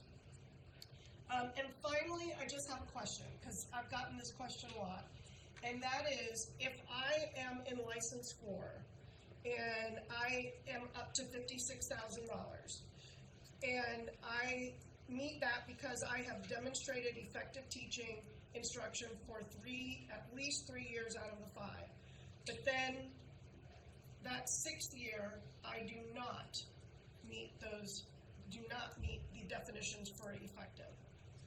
You've made it very clear that the license will be renewed, but I will not move on to the advanced teacher. Do I stay at license, does my pay stay at license 4, or do I get bumped back down to a license 3 pay? It's a great question. So again, I feel I need to make the legal disclaimer that this is not a final model. I am speaking to this proposed model. Under this proposed model that NC DPI staff developed, that teacher, so let's go, I'm in license 4, and now I've come to my renewal period, and I did not meet the effectiveness criteria. My license is renewed. My salary will stay at $56,000 a year. In no case does a teacher regress along our licensure system. That in our current system, one holds a CPL. If one doesn't meet the renewal requirements, the license expires. And that's what this model does as well. If you don't meet the renewal requirements, what we're saying here is after the second, if you have 2 consecutive renewal periods where you don't meet the requirements, then the license expires. If you successfully renew, that comes with a $5,000 increase in your base salary. So those teachers, there's incentive there for even of our most advanced teachers to continue to strive to improve their effectiveness throughout the entirety of their career. Thank you. Are there other questions? This topic is so in-depth. I really do believe that it needs to be, I don't know, maybe I don't know where we will be in terms of the completion of the model, maybe not close at all before our fall planning days, but something of this magnitude needs to be on the agenda for fall planning so that we can spend a couple of hours doing that, or maybe more than a couple of hours, deep discussion, really breaking it down, getting in small groups, doing whatever we need to do. Dr. Oxenbach, this is Maureen. Hi, Maureen. I just have a note from you. So I would like to make one more comment as well. I know there's a lot of confusion around the discussion of effectiveness and growth, and rightfully so, because historically, when we talk about teacher effectiveness or growth of our students, that is closely tied to our EBOS data. And I want to make sure that we're clear that when we're talking about effectiveness and when we're talking about impact on our students in this context, we are referring to, is a student better on the last day of school than they were on the first day of school because you were their teacher? And EBOS data will remain one of the ways that you will be able to demonstrate that. So teachers that are teaching EOC and EOG courses will still get that EBOS data. If that data does in fact reflect that they have done a great job with their kids, then they will have the option to use that as one of their artifacts or pieces of evidence when they renew their license to demonstrate their impact in a positive way on the students they teach. But it also gives teachers, if that data that you get from an EVOS score does not accurately reflect the impact that you had on your students, you will have other options and different ways to demonstrate that you had a positive impact on the students you teach. And I think that's really important because right now, as a biology EOC teacher, the only effectiveness data that I get is only coming from those EVOS scores. Under this new model, I would have many different options to demonstrate my impact on the students I teach. And I think that that's a really important distinction we need to make, is that we need to change the way we're thinking about growth and effectiveness. Don't see that as dealing with EVOS anymore. Realize that will just be one of many options that you will have when you go to renew your license to demonstrate your effectiveness. Thank you very much, and Ms. One. Sure, okay. So one of the things that I would like to see further discussion about would be the idea of the teacher training teacher or the teacher mentoring teacher, and the requirement for it to be a licensed for or advanced teacher adult leadership role, particularly related to the idea that the superintendent suggested about the idea of volunteering that time. It is an enormous responsibility for a teacher to mentor another teacher. It is also very subjective. And as a board member, the only view that I have while I'm in this seat is the window that I'm looking out of right now. But oh my goodness, what would it look like if I could turn my chair around and look out on the windows on the other side of the building?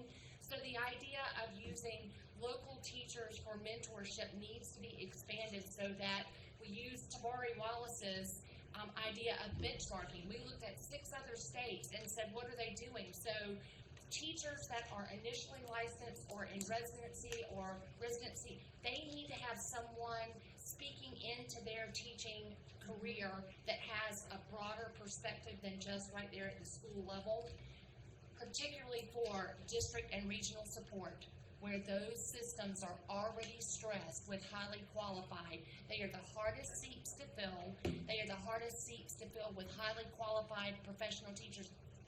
We need to be thinking about regional positions that could come in and help mentor teachers in those seats. That's a big, long discussion to say that we need to have further discussion about who's mentoring whom, how are they trained, how are they equipped, so that we're making sure that we have highly qualified teachers in every classroom for every student in every school across the state of North Carolina. Exactly. Here, and Vice Chair Duncan. Yes, thank you for the presentation, and you're right, this is a discussion that we'll need to continue and have more, so let me be quick because we're behind schedule.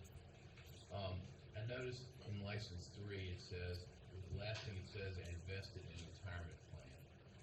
Does that mean under apprentice teacher, license 1 and license 2, you would not be vested in the retirement plan?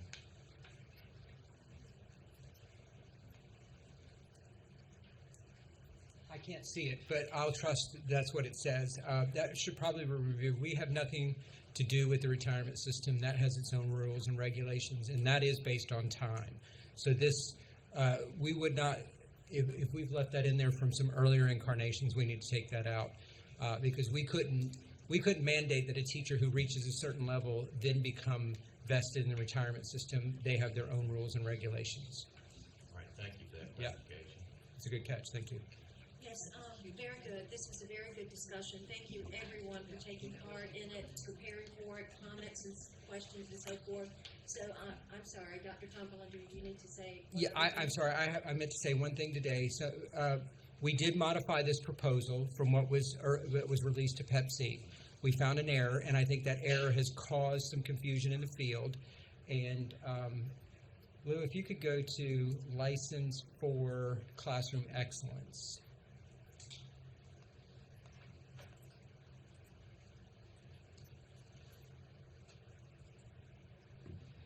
So if you recall in License 4, we said you could meet the effectiveness requirement in one of 2 ways, EVOS or this peer review process. What we failed to do in these slides when we initially released it was we left off that one of the following above that, And so it was interpreted that both those things had to be in place. And so I think that's what led to a lot of people to say you can't be an advanced teacher unless you have EVOS. And that is not the intent. It's clear it's not the intent because License 4, we were very clear in saying that's one of the following.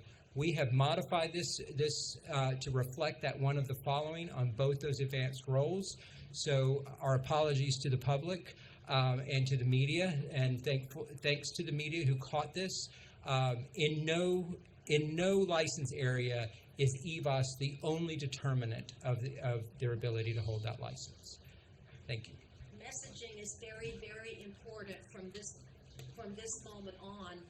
Another message that needs to be conveyed to the public, and it's coming through the emails that we, state board members and others, are receiving, is there's somewhere out there from Murphy to Manio, there is this feeling that experience doesn't matter, or there is a, the veteran teacher is disregarded in some way. I don't know where that's coming from, but it is being interpreted that experience is not important and being seasoned isn't important. We know that isn't true.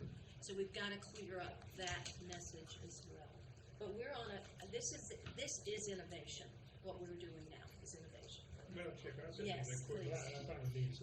I was around when merit back in the 80s came out, and I appreciate your comments, State Superintendent. The merit issue, I was a part of it, was good intentions, absolutely. But the manner in which it was implemented, and I doubt very seriously if there are a number of teachers who are around today talking about that. But somebody remembers that merit from the old days. And this is not it that we're talking about today. And that's where that concern is coming from. Because when I first heard that, I said, oh my gracious. I mean, it was buddy, friendly type of approach back in the old days. And I'll leave it at that. But I'm glad to see there's another version of what we're talking about. And it's not merit as we know it. It's not merit like in industry and things of that nature. Thank you. Thank you very much. So it brought back nightmares when I thought about it. That completes ESMP. Thank you, Chair Davis. Thank you, Dr. Oxendine. This is probably one of the most important things we're working on. Yes. So it deserves the time we spent today and the time in the future.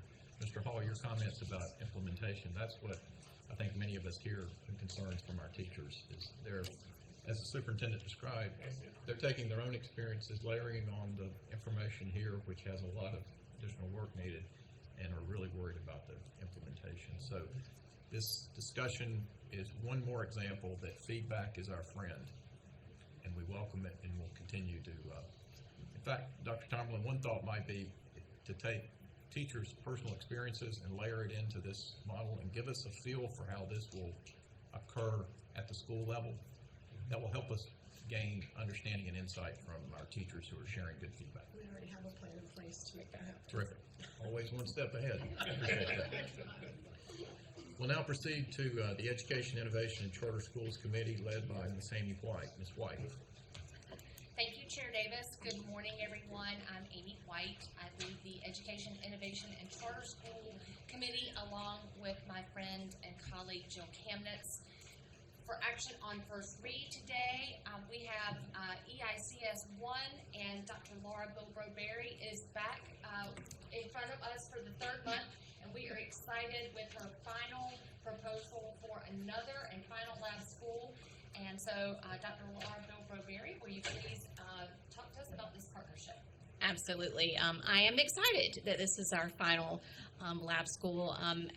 According to statute, we are required, UNC system, to open 9 laboratory schools in fall of 2022. And so, of course, we have gotten a resolution from our Board of Governors Subcommittee on Lab Schools to approve that opening. The new school will be affiliated with the University of North Carolina at Chapel Hill. They will be partnering with Person County Schools. It'll be a co-located model at North Elementary. Their name will be the Carolina Community Academy, and they do plan to serve students in grades K through 2. I would like to acknowledge Dr. Diana Lease, who's in the audience today. She serves as an Associate Dean in the School of Education at UNC and has been instrumental in gathering all of the pieces and parts that need to happen for this partnership, but then also launching the new school in the fall. So this will meet our statutory obligation once this approval is granted, and we hope that will take place tomorrow. But we are very excited to have a network of lab schools who are offering unique and innovative opportunities for students in our state. And that's it. Excellent. Dr. Bilbro-Berry, thank you so much for your hard work. We congratulate you on the conclusion of getting these three approved and ready for opening this fall. Dr. Lease, thank you so much for joining us today from Chapel Hill. We're excited about this partnership. Colleagues, any questions about this new partnership? Okay, Thank you. done. Thank you so much. We'll move quickly to EICS 2. Jay Whalen will be before us to talk about our revised sub-grant application timeline for the NC Access Program. Mr. Whalen. Thank you, Ms. White, and good morning, board members. My name is Jay Whalen. I'm the program administrator for the Access Program. If you remember in December, when you approved our last two sub-grant applications, you also approved our ability to award supplemental funds for existing sub-grantees based on a small amount of sub-grant funding left. But we are now in the position that we have additional sub-grant funding available, and in accordance with ESSA, 90% of those funds have to go directly to schools.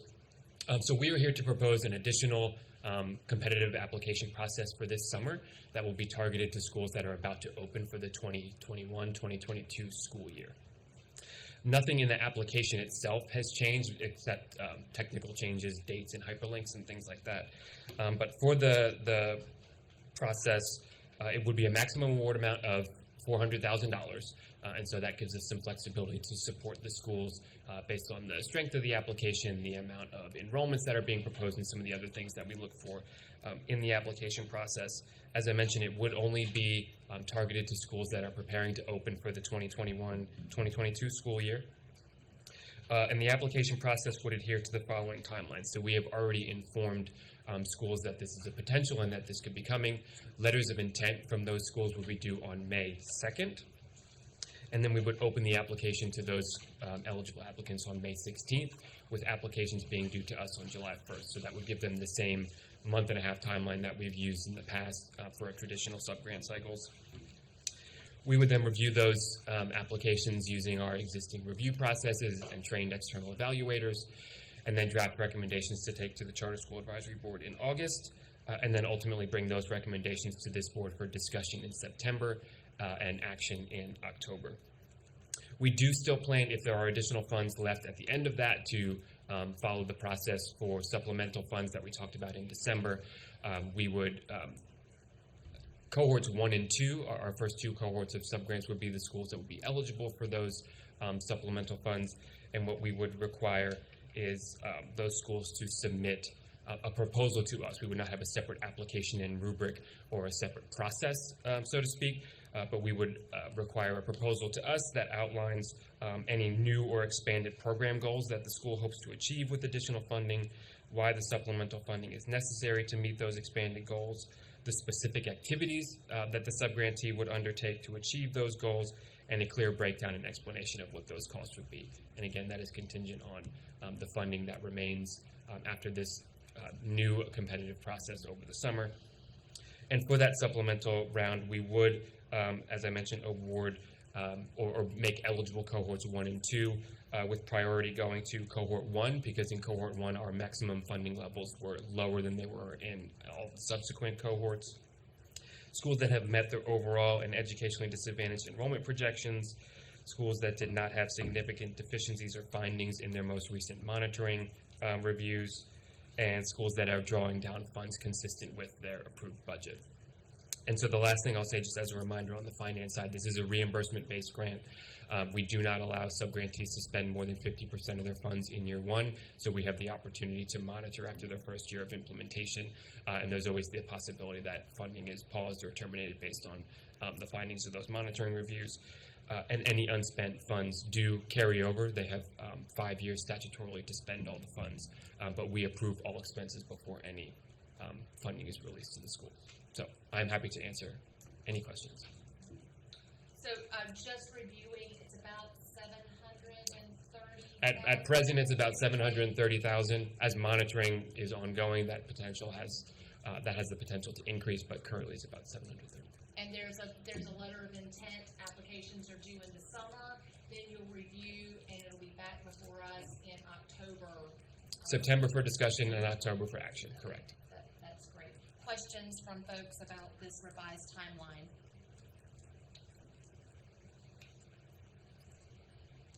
Okay. Thank you very much. Thank you for so the much. information and the update. Wonderful. EICS 3 is Torchlight Academy's request to terminate its EMO, and Dave Machado is here to talk about this request and its relationship to Torchlight. Thank you, Ms. White.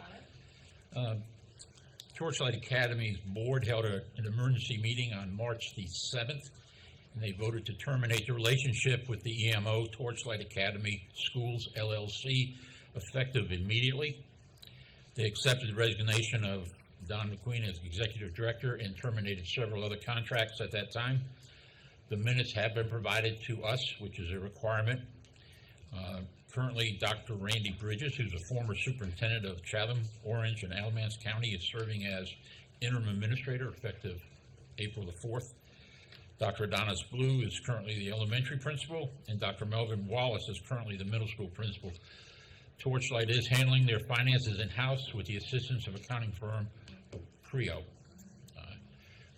Because in their charter says that you approve them to partner with this EMO, they're out of compliance unless you vote to agree with this separation from Torchlight to Torchlight EMO. Okay. Just for clarification, and legal may want to say, why are we discussing this today in view of decisions that were made at this board table last month? Can you sort of explain that? Because, now let legal opine on that too, but they are out of compliance right now for them to stay open even today because their charter states that they have an agreement with an EMO.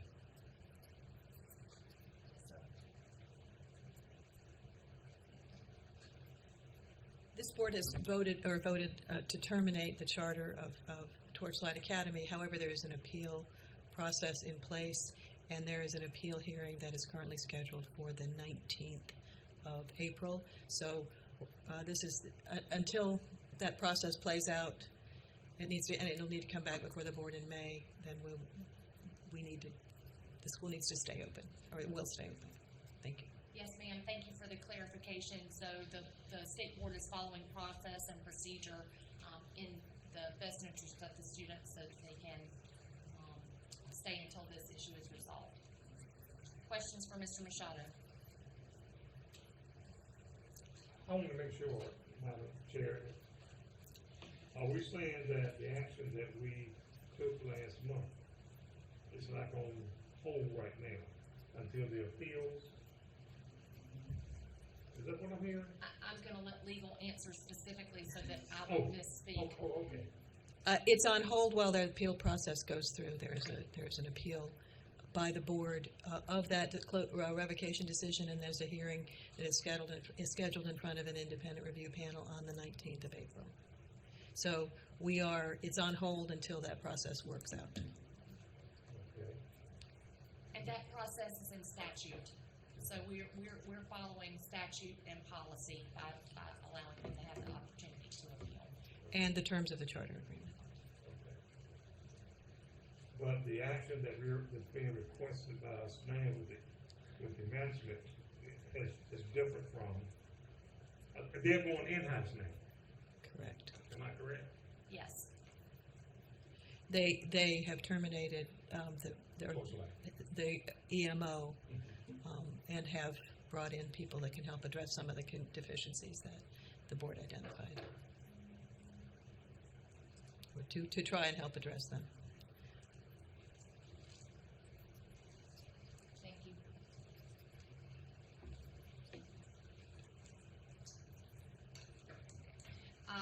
move on to our action item today. There are several.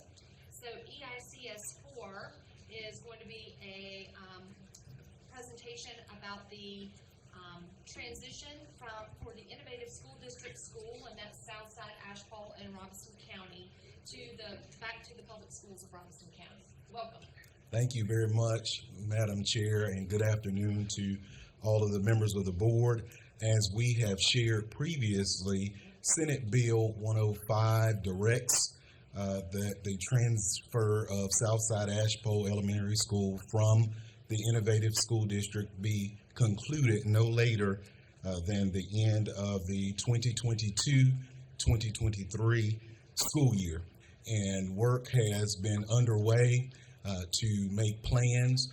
And before we dive in, I'd be remiss if I did not note that we have an overwhelming majority of the folks associated with the Innovative School District are less than a year in, yet they have rolled up their sleeves and been fully committed to the work. And so we want to acknowledge that, and also want to acknowledge the awesome partnership that has ensued with the public schools of Robeson County.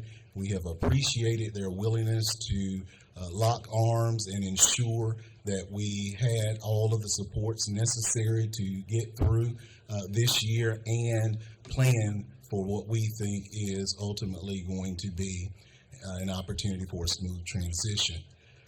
4 dates were considered for transition, and as we shared in March, 2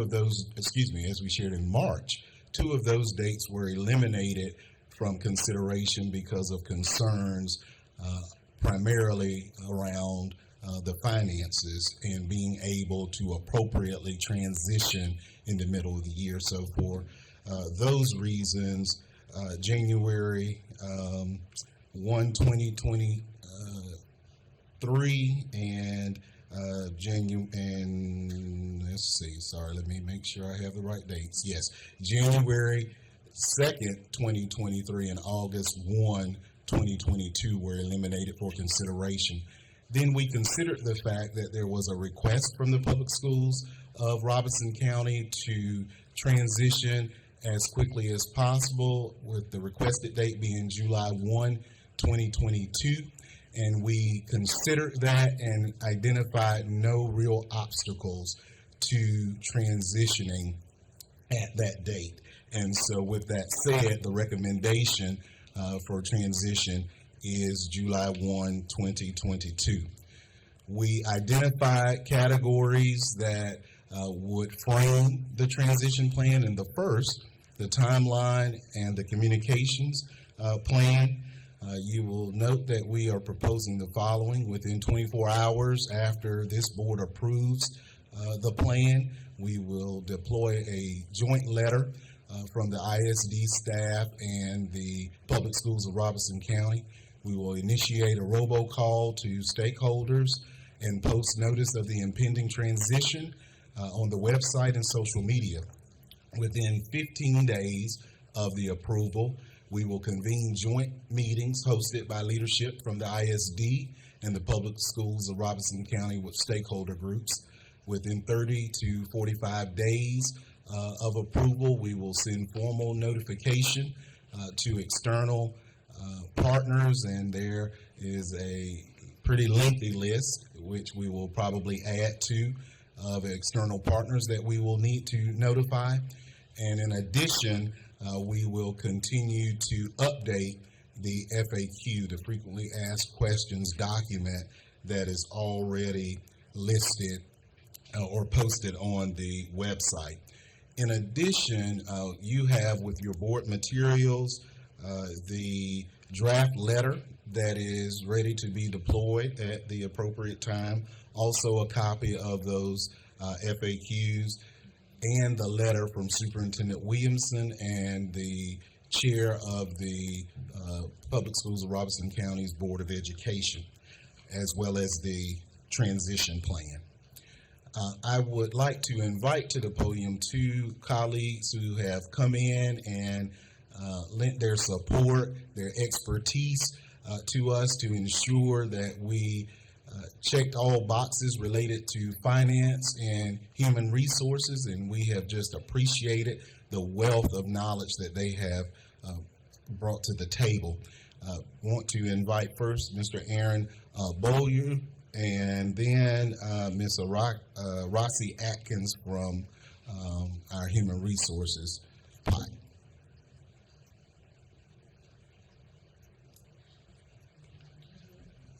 Thank you, Dr. Jordan.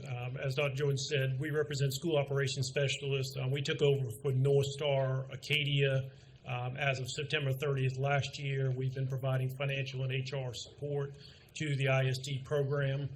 I think the term we have all come to respect out of this process, it's really a hybrid process.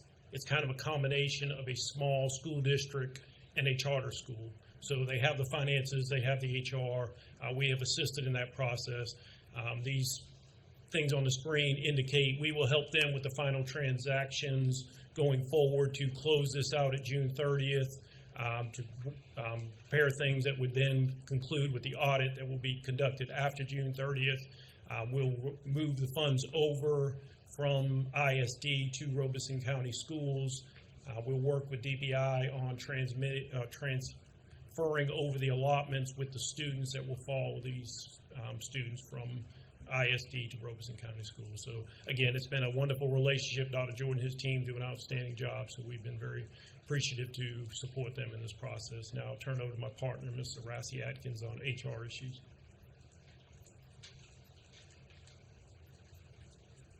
Good afternoon, everyone. I'm Rossi Atkins, and I work in with School Operations Specialist as an HR representative. So I wanted to first acknowledge Dr. Jordan and his team. It's been an absolute pleasure working with them. I'll be very brief. We have already started to communicate with staff. We had a staff meeting on March 1st in anticipated, in case this transition happened. We were very clear that no decision had been made, but we felt it was important to be clear and transparent and being proactive in our communication with staff members. So we met with all staff in collaboration and partnership with Public Schools of Robeson County. They attended the meeting all day. We also met with each individual licensed staff member to go over any information, any questions that they had in case this transition did occur. I am happy to report that all of the licensed staff members' licenses are closed and finalized, and all licenses are good through June 30th, 2022 as a minimum. And then we're going to be collaborating, of course, with PSRC if this transition does occur in all of the things that action items that you see before you, transferring all of the employment records, scheduling onboarding sessions, in some cases abbreviated onboarding sessions, just to make sure that the transition is as smooth as possible. That's it.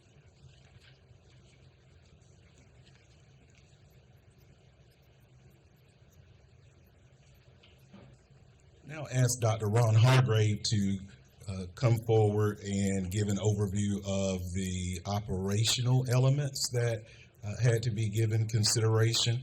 And I will just say, as he's coming to the podium, that he joined us also in September and had to hit the ground running to help forge the relationship, solidify the relationship with PSRC. And he and Dr. Williamson have been in constant communication. Dr. Hargrave.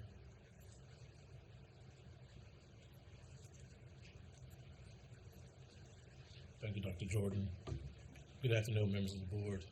I must say that since joining the team in September, it's just been an absolute pleasure to work with Dr. Williamson and the team from PSRC. They've been very supportive, very easy to work with.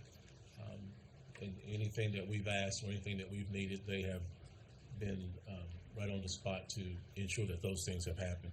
As we look at the operational components of the transitions, we've already begun to have conversation and to look at the fixed assets that that will go into this transition to make sure that anything that is discarded or transferred is done so within the under the guidance of state and federal law. Also, we have had conversation that we need to determine whether the current school number, which is 300, whether that number will be retired or the previous number, which is 408, will be put back in place under this transition. We've also identified preferred ways to transfer all the software components like Power School. We've talked about what will need to happen with the website that is currently ISD's website should the transition take place.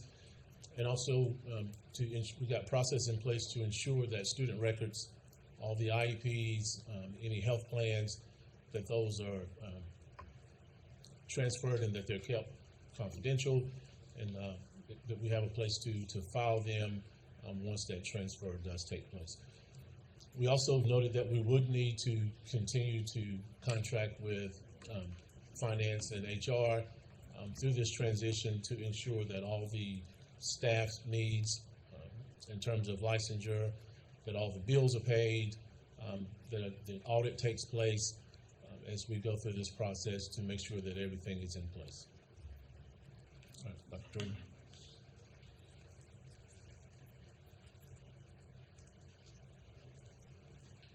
For those who don't believe that this has been a labor of love, I'll give you one quick example of my first month here as we began the transition with the finances. I had to actually wait in this office well past 8 o'clock trying to get payroll checks printed. And so there are a lot of complexities that have come along with this Innovative School District initiative. And again, I just cannot say it enough. I'm proud of the folks who are in place and their willingness to commit to doing the hefty lifting that has been required of them. With that said, we heard loudly and clearly that we should not simply walk away once the school is transitioned.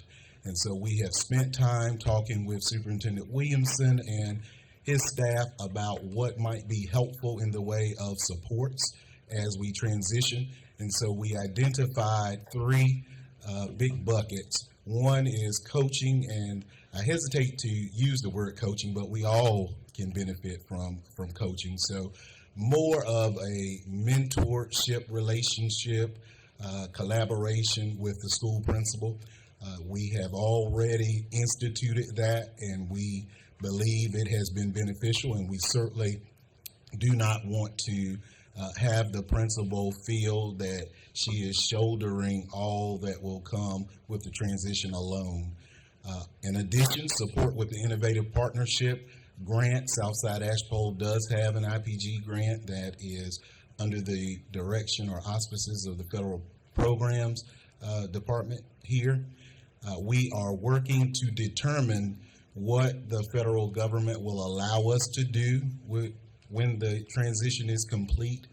We are unsure if those funds will transfer, and if they don't transfer, then they will certainly follow whatever requirements they are bound by. But in the event that the funds are able to transfer, we will maintain our oversight and partnership in that work. Continuation of the contract for curriculum leadership support. We have worked with a veteran turnaround administrator who has been instrumental in helping to ensure that the strategic planning, the curriculum alignment pieces, and a number of other elements are in place. And so we would want to, as a part of the transition, continue that. We would also ask that restart flexibilities be granted for Southside Ashpole.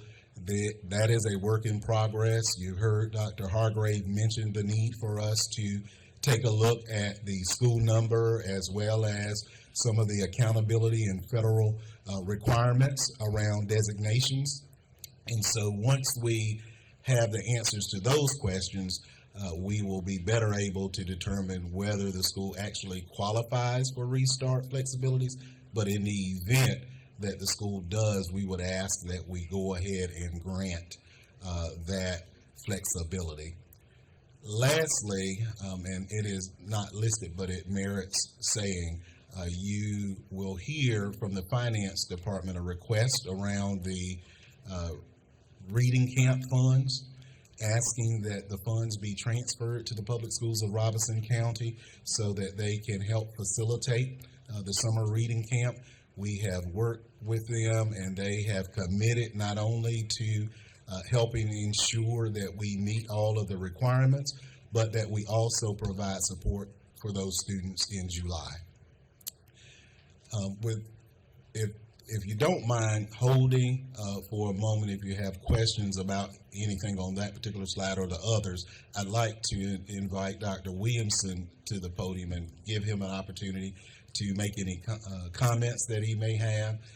And again, we recognize that this very easily could have become a bit of an adversarial relationship, but from day one, there was total commitment to doing whatever was necessary to ensure that we could do what would be most beneficial to support the students at Southside Ashpole. It is clear that PSRC desires to see the school back as a part of the PSRC family. They have put a pretty substantial amount of money into the building. They have committed to maintaining and even growing some of the programming at the school. So I just want to acknowledge and applaud those efforts today.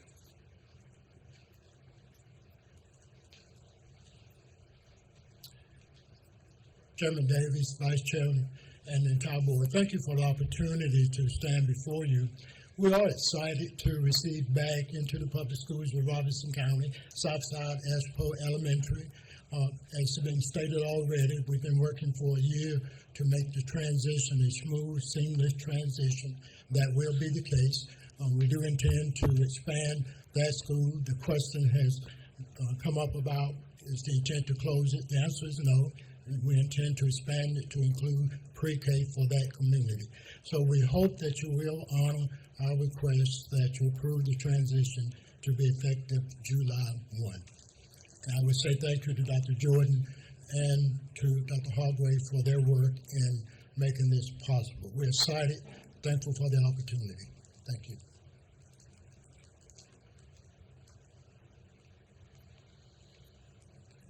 Now ready for any questions that you have. Dr. Jordan, it is a clear sign of a highly effective leader when you have someone that will step to the podium and recognize a team effort.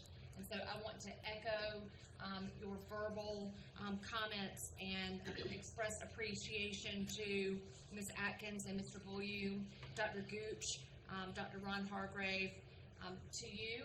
I know David Segal has been also involved in this as well. And then to Dr. Freddie Williamson, just thank you for the level of the depth of conversation, the investment of time surrounding the efforts to get this right.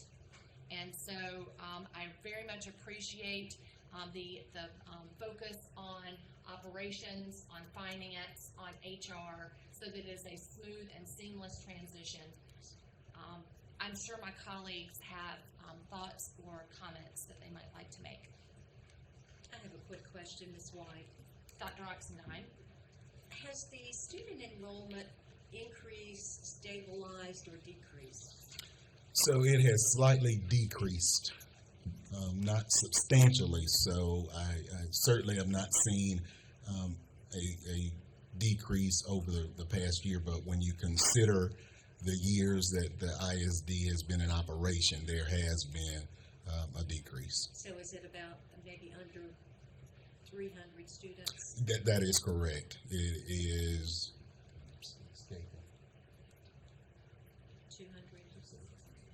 229. 229. Thank you. Thank you. You have done an outstanding job.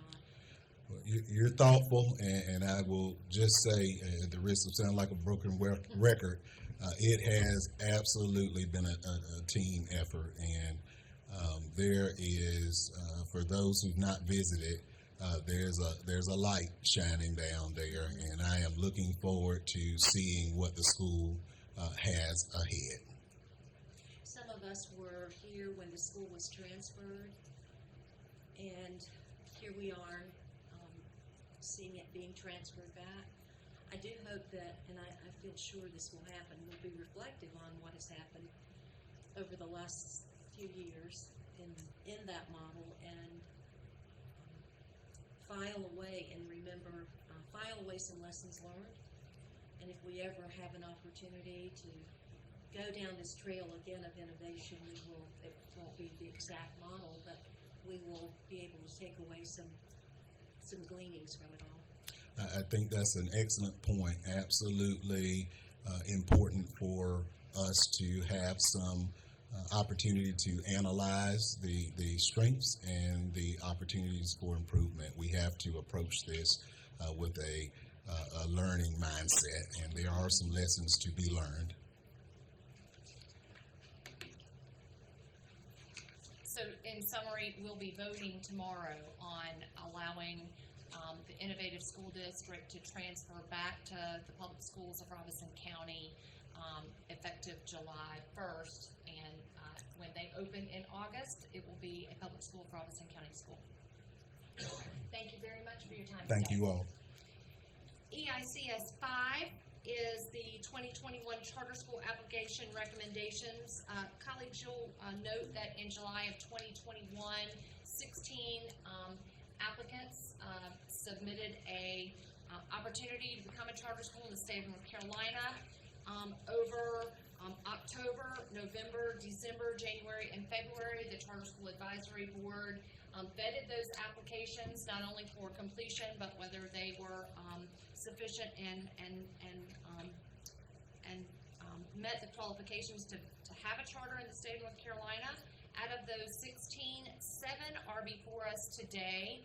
Those schools are Greenville Prep Academy, Movement School Northwest, West Triangle High School, Wayne STEM Academy, Nalanda Academy, Great Opportunities Boarding Institute for Girls, and Honor Prep Charter School, Preparatory Charter School.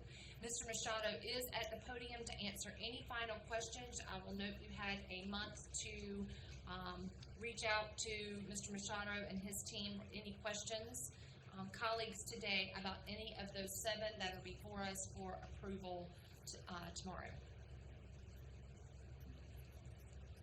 Mr. Duncan.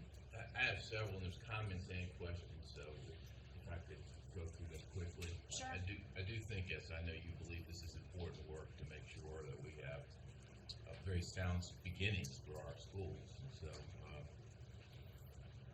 I wanted to start with the last time we talked, the discussion was whether or not the CSAP considered impact statements and whether or not there were saturation issues. And since that time, have you clarified that it sounded like Ms. Turner, the board does not consider that, has been advised not to. But Ms. Turner is on the call, and I'll let her answer that. The impact statements are read and discussed during the interview, so CSAP definitely looks at that. As far as the saturation comment, Ms. Turner, are you on a call where you can answer that?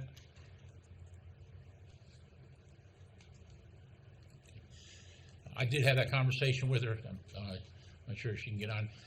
It was probably pre-pandemic, 3-4 years ago. It was discussed at the CSAP table. Should they look at the saturation or the amount of charter schools that are in certain areas? And at that time, it was advised by CSAP members that they should not hold a good application at a higher standard just because there's a lot of charter schools in that area. So they take that in the totality of the application, but if there's a lot of charter schools in a certain area, the application is going to be judged on the merit of that application. It would be helpful to have a clear policy from the board with respect to that. Dave? Yes, we can hear you. Can you hear me? Yes, ma'am. Thank you. We don't have a clear policy, but we were advised that at that time by an attorney on who was a member of our board, that we couldn't not consider a quality application because of the number of schools that were already there. What we could do is, so if they said they were going, let's say they said they were going to have 600 kids, and we could say that in that area, that's not a reasonable expectation given the number of schools that have struggled to meet their enrollment, that have tried to open there in the last few years or whatever. I will tell you that the members of the CSAB do think that saturation should be considered, because school, if the area is saturated, the schools aren't going to be successful anyway. And so it is something we do think should be considered, but it is not something that we have been considering in the past. Thank you.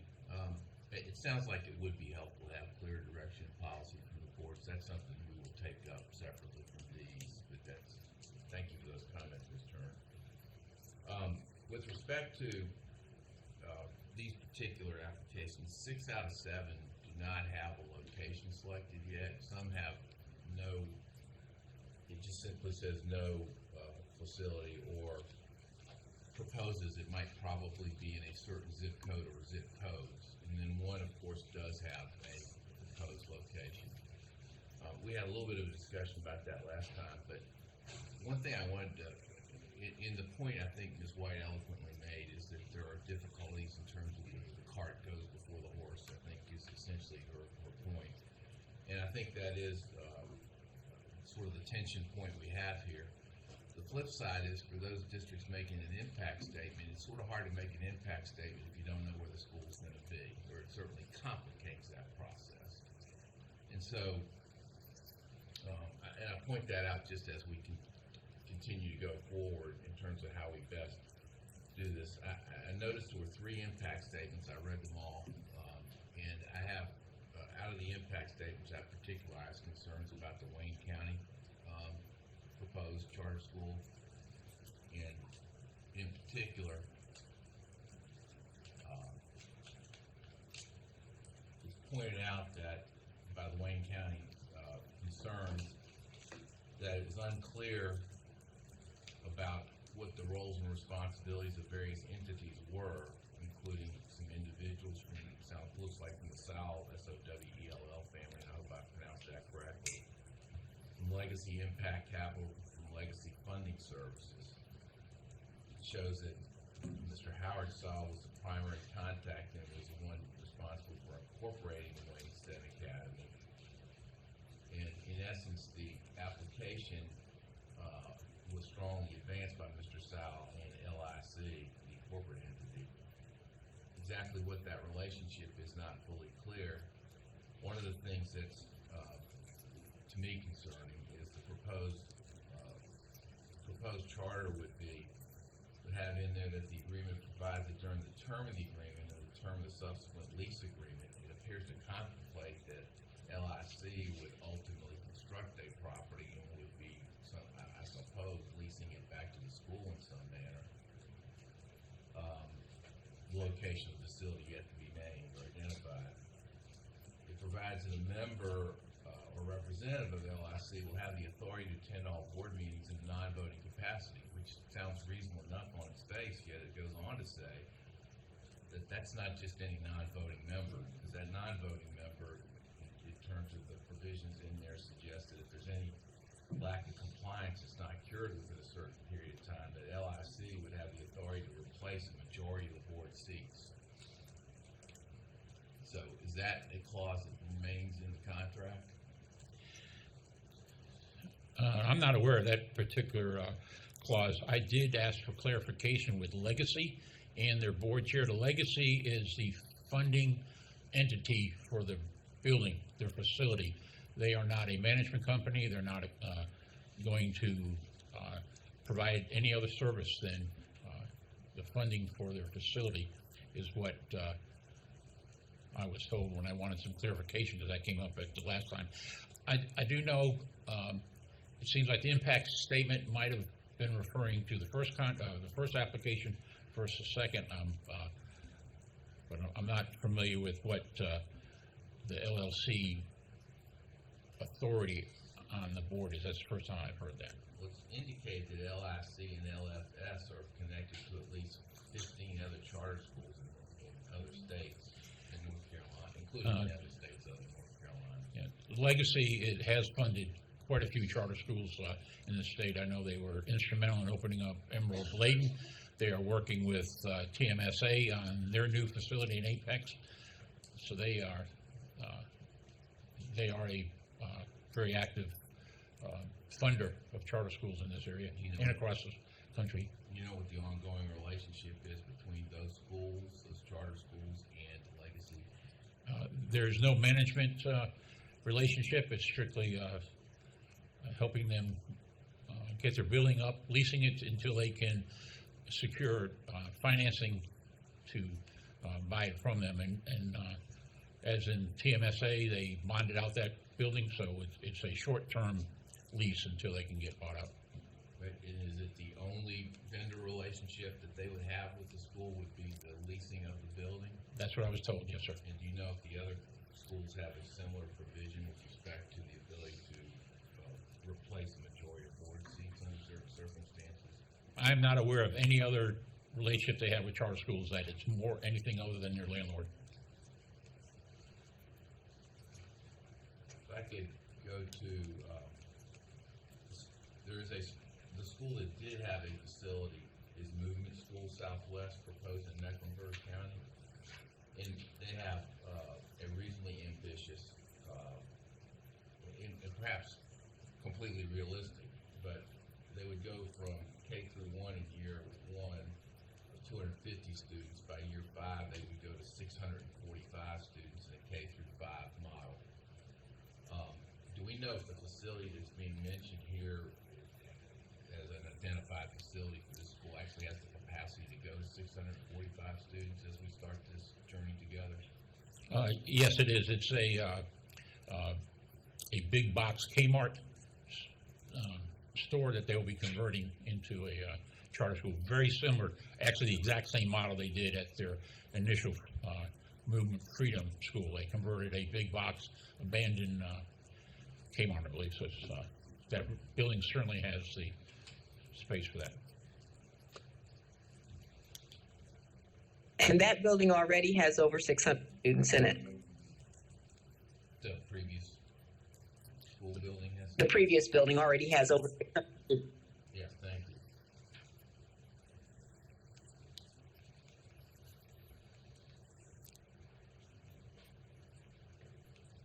In the Nolanda Academy application, there was assistance provided / partnering with EMO or CMO information provided. In several of these, it said no. In that one, it said no EMO, CMO application assistance by consultants who switched in K through 12 consulting. The way I read that is they were just assisting with filling out the application as opposed to any other managerial or oversight of the facility of the schools. Am I reading that correctly? Yes, sir, that is correct. Those are the questions I have for now. Thank you.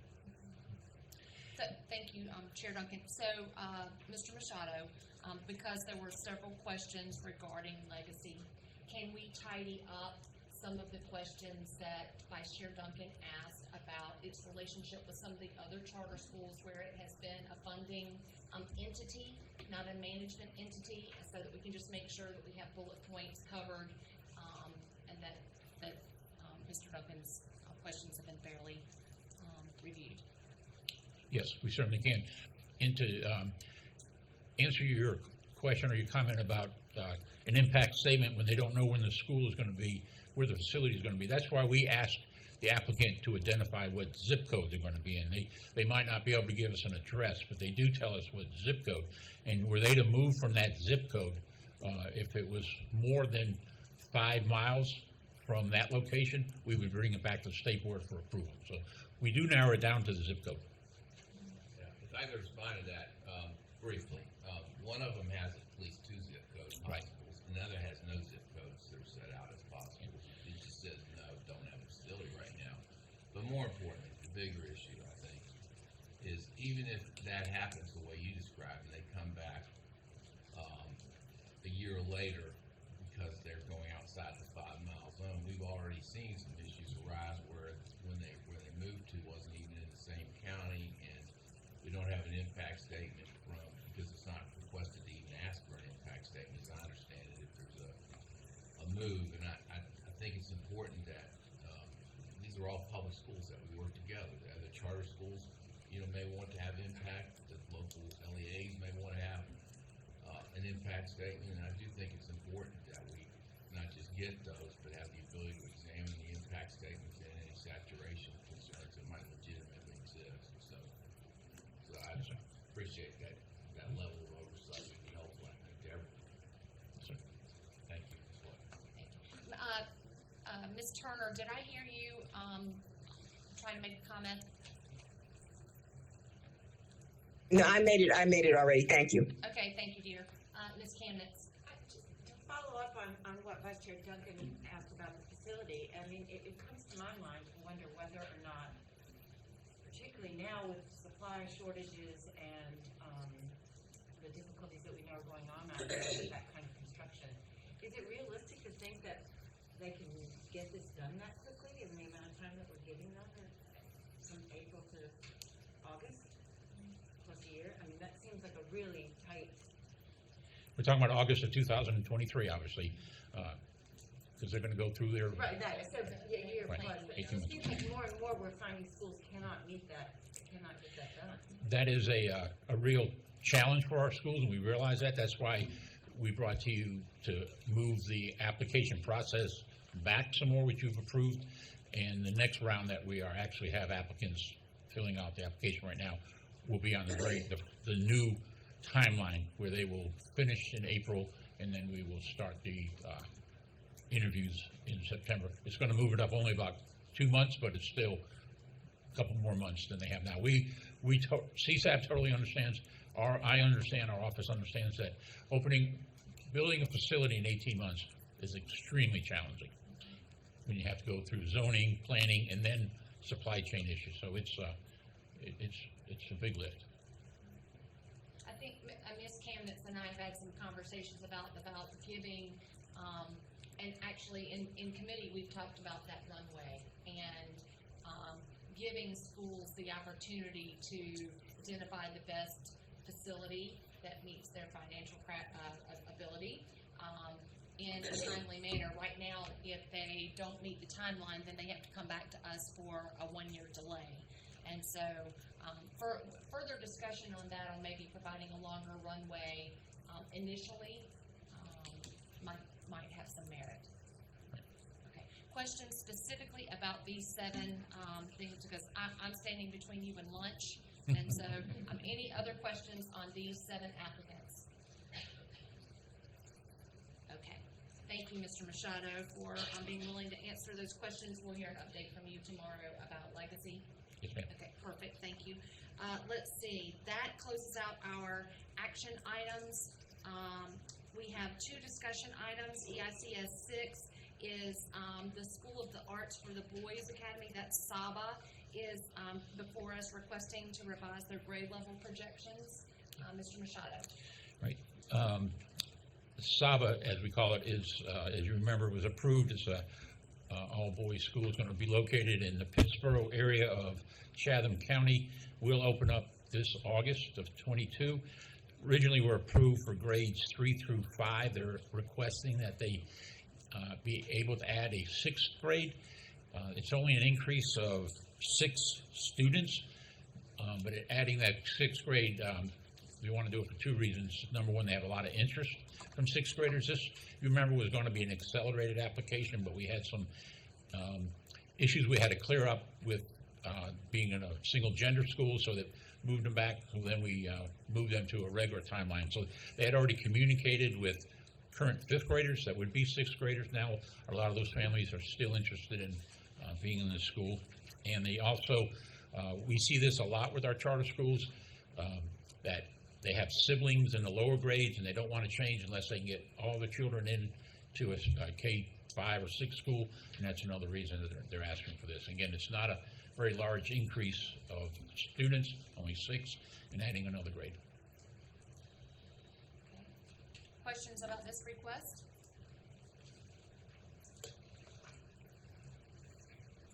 Thank you very much. EICS 7, oh yes, Vice Chair Duncan, sorry. My apologies, Too this quick. is not even on this item, very quickly. I know this was a girls' school from Mecklenburg County this time. Have we gone through the same clearance objectives as you described here? Yes, sir. Thank you. Yes. Thank you, great question. EICS 7 is Chatham Charter's request to implement the National School Lunch Program. This school is located, excuse me, in Siler City in Chatham County. It's one of our oldest operating charter schools. It is K-12 with 570 students. They have been providing lunch through a local vendor. This academic year right now, they are getting their lunches, breakfast and lunch, from Chatham County Elementary School. And now they want to join, become part of the National School Lunch Program. And they will continue to get their lunches from the elementary school closest to them in Chatham County. We're really excited. We have maybe 3 or 4 schools that do have this collaboration with the local LEA to provide lunches. We'd like to see this happen some more. So very glad that Chatham Charter is participating in the National Lunch Program, and very pleased that they're partnering with Chatham County School System. Yes, growing group of demographic there that need access to that program, and a terrific example of a partnership that could be replicated statewide. All right, any questions about that? Terrific. Our consent agenda this month has 2 items on it. EICS 8 is Guilford Prep's request to implement a weighted lottery, and EICS 9 is Monroe Academy's request to implement a weighted lottery. Board members, you had a chance to see that on the agenda. Are there questions about either of these 2 requests? Okay, thanks, Mr. Machado and Charter School team for your work today. That concludes our committee work. Thank you, Ms. White. We'll now break for lunch and return at 1:30. 1:30.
Yes, okay, I'll take a look into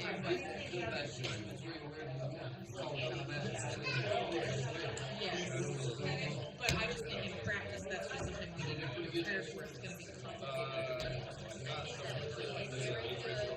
For me as a principal, I have a couple questions, like, it's nice you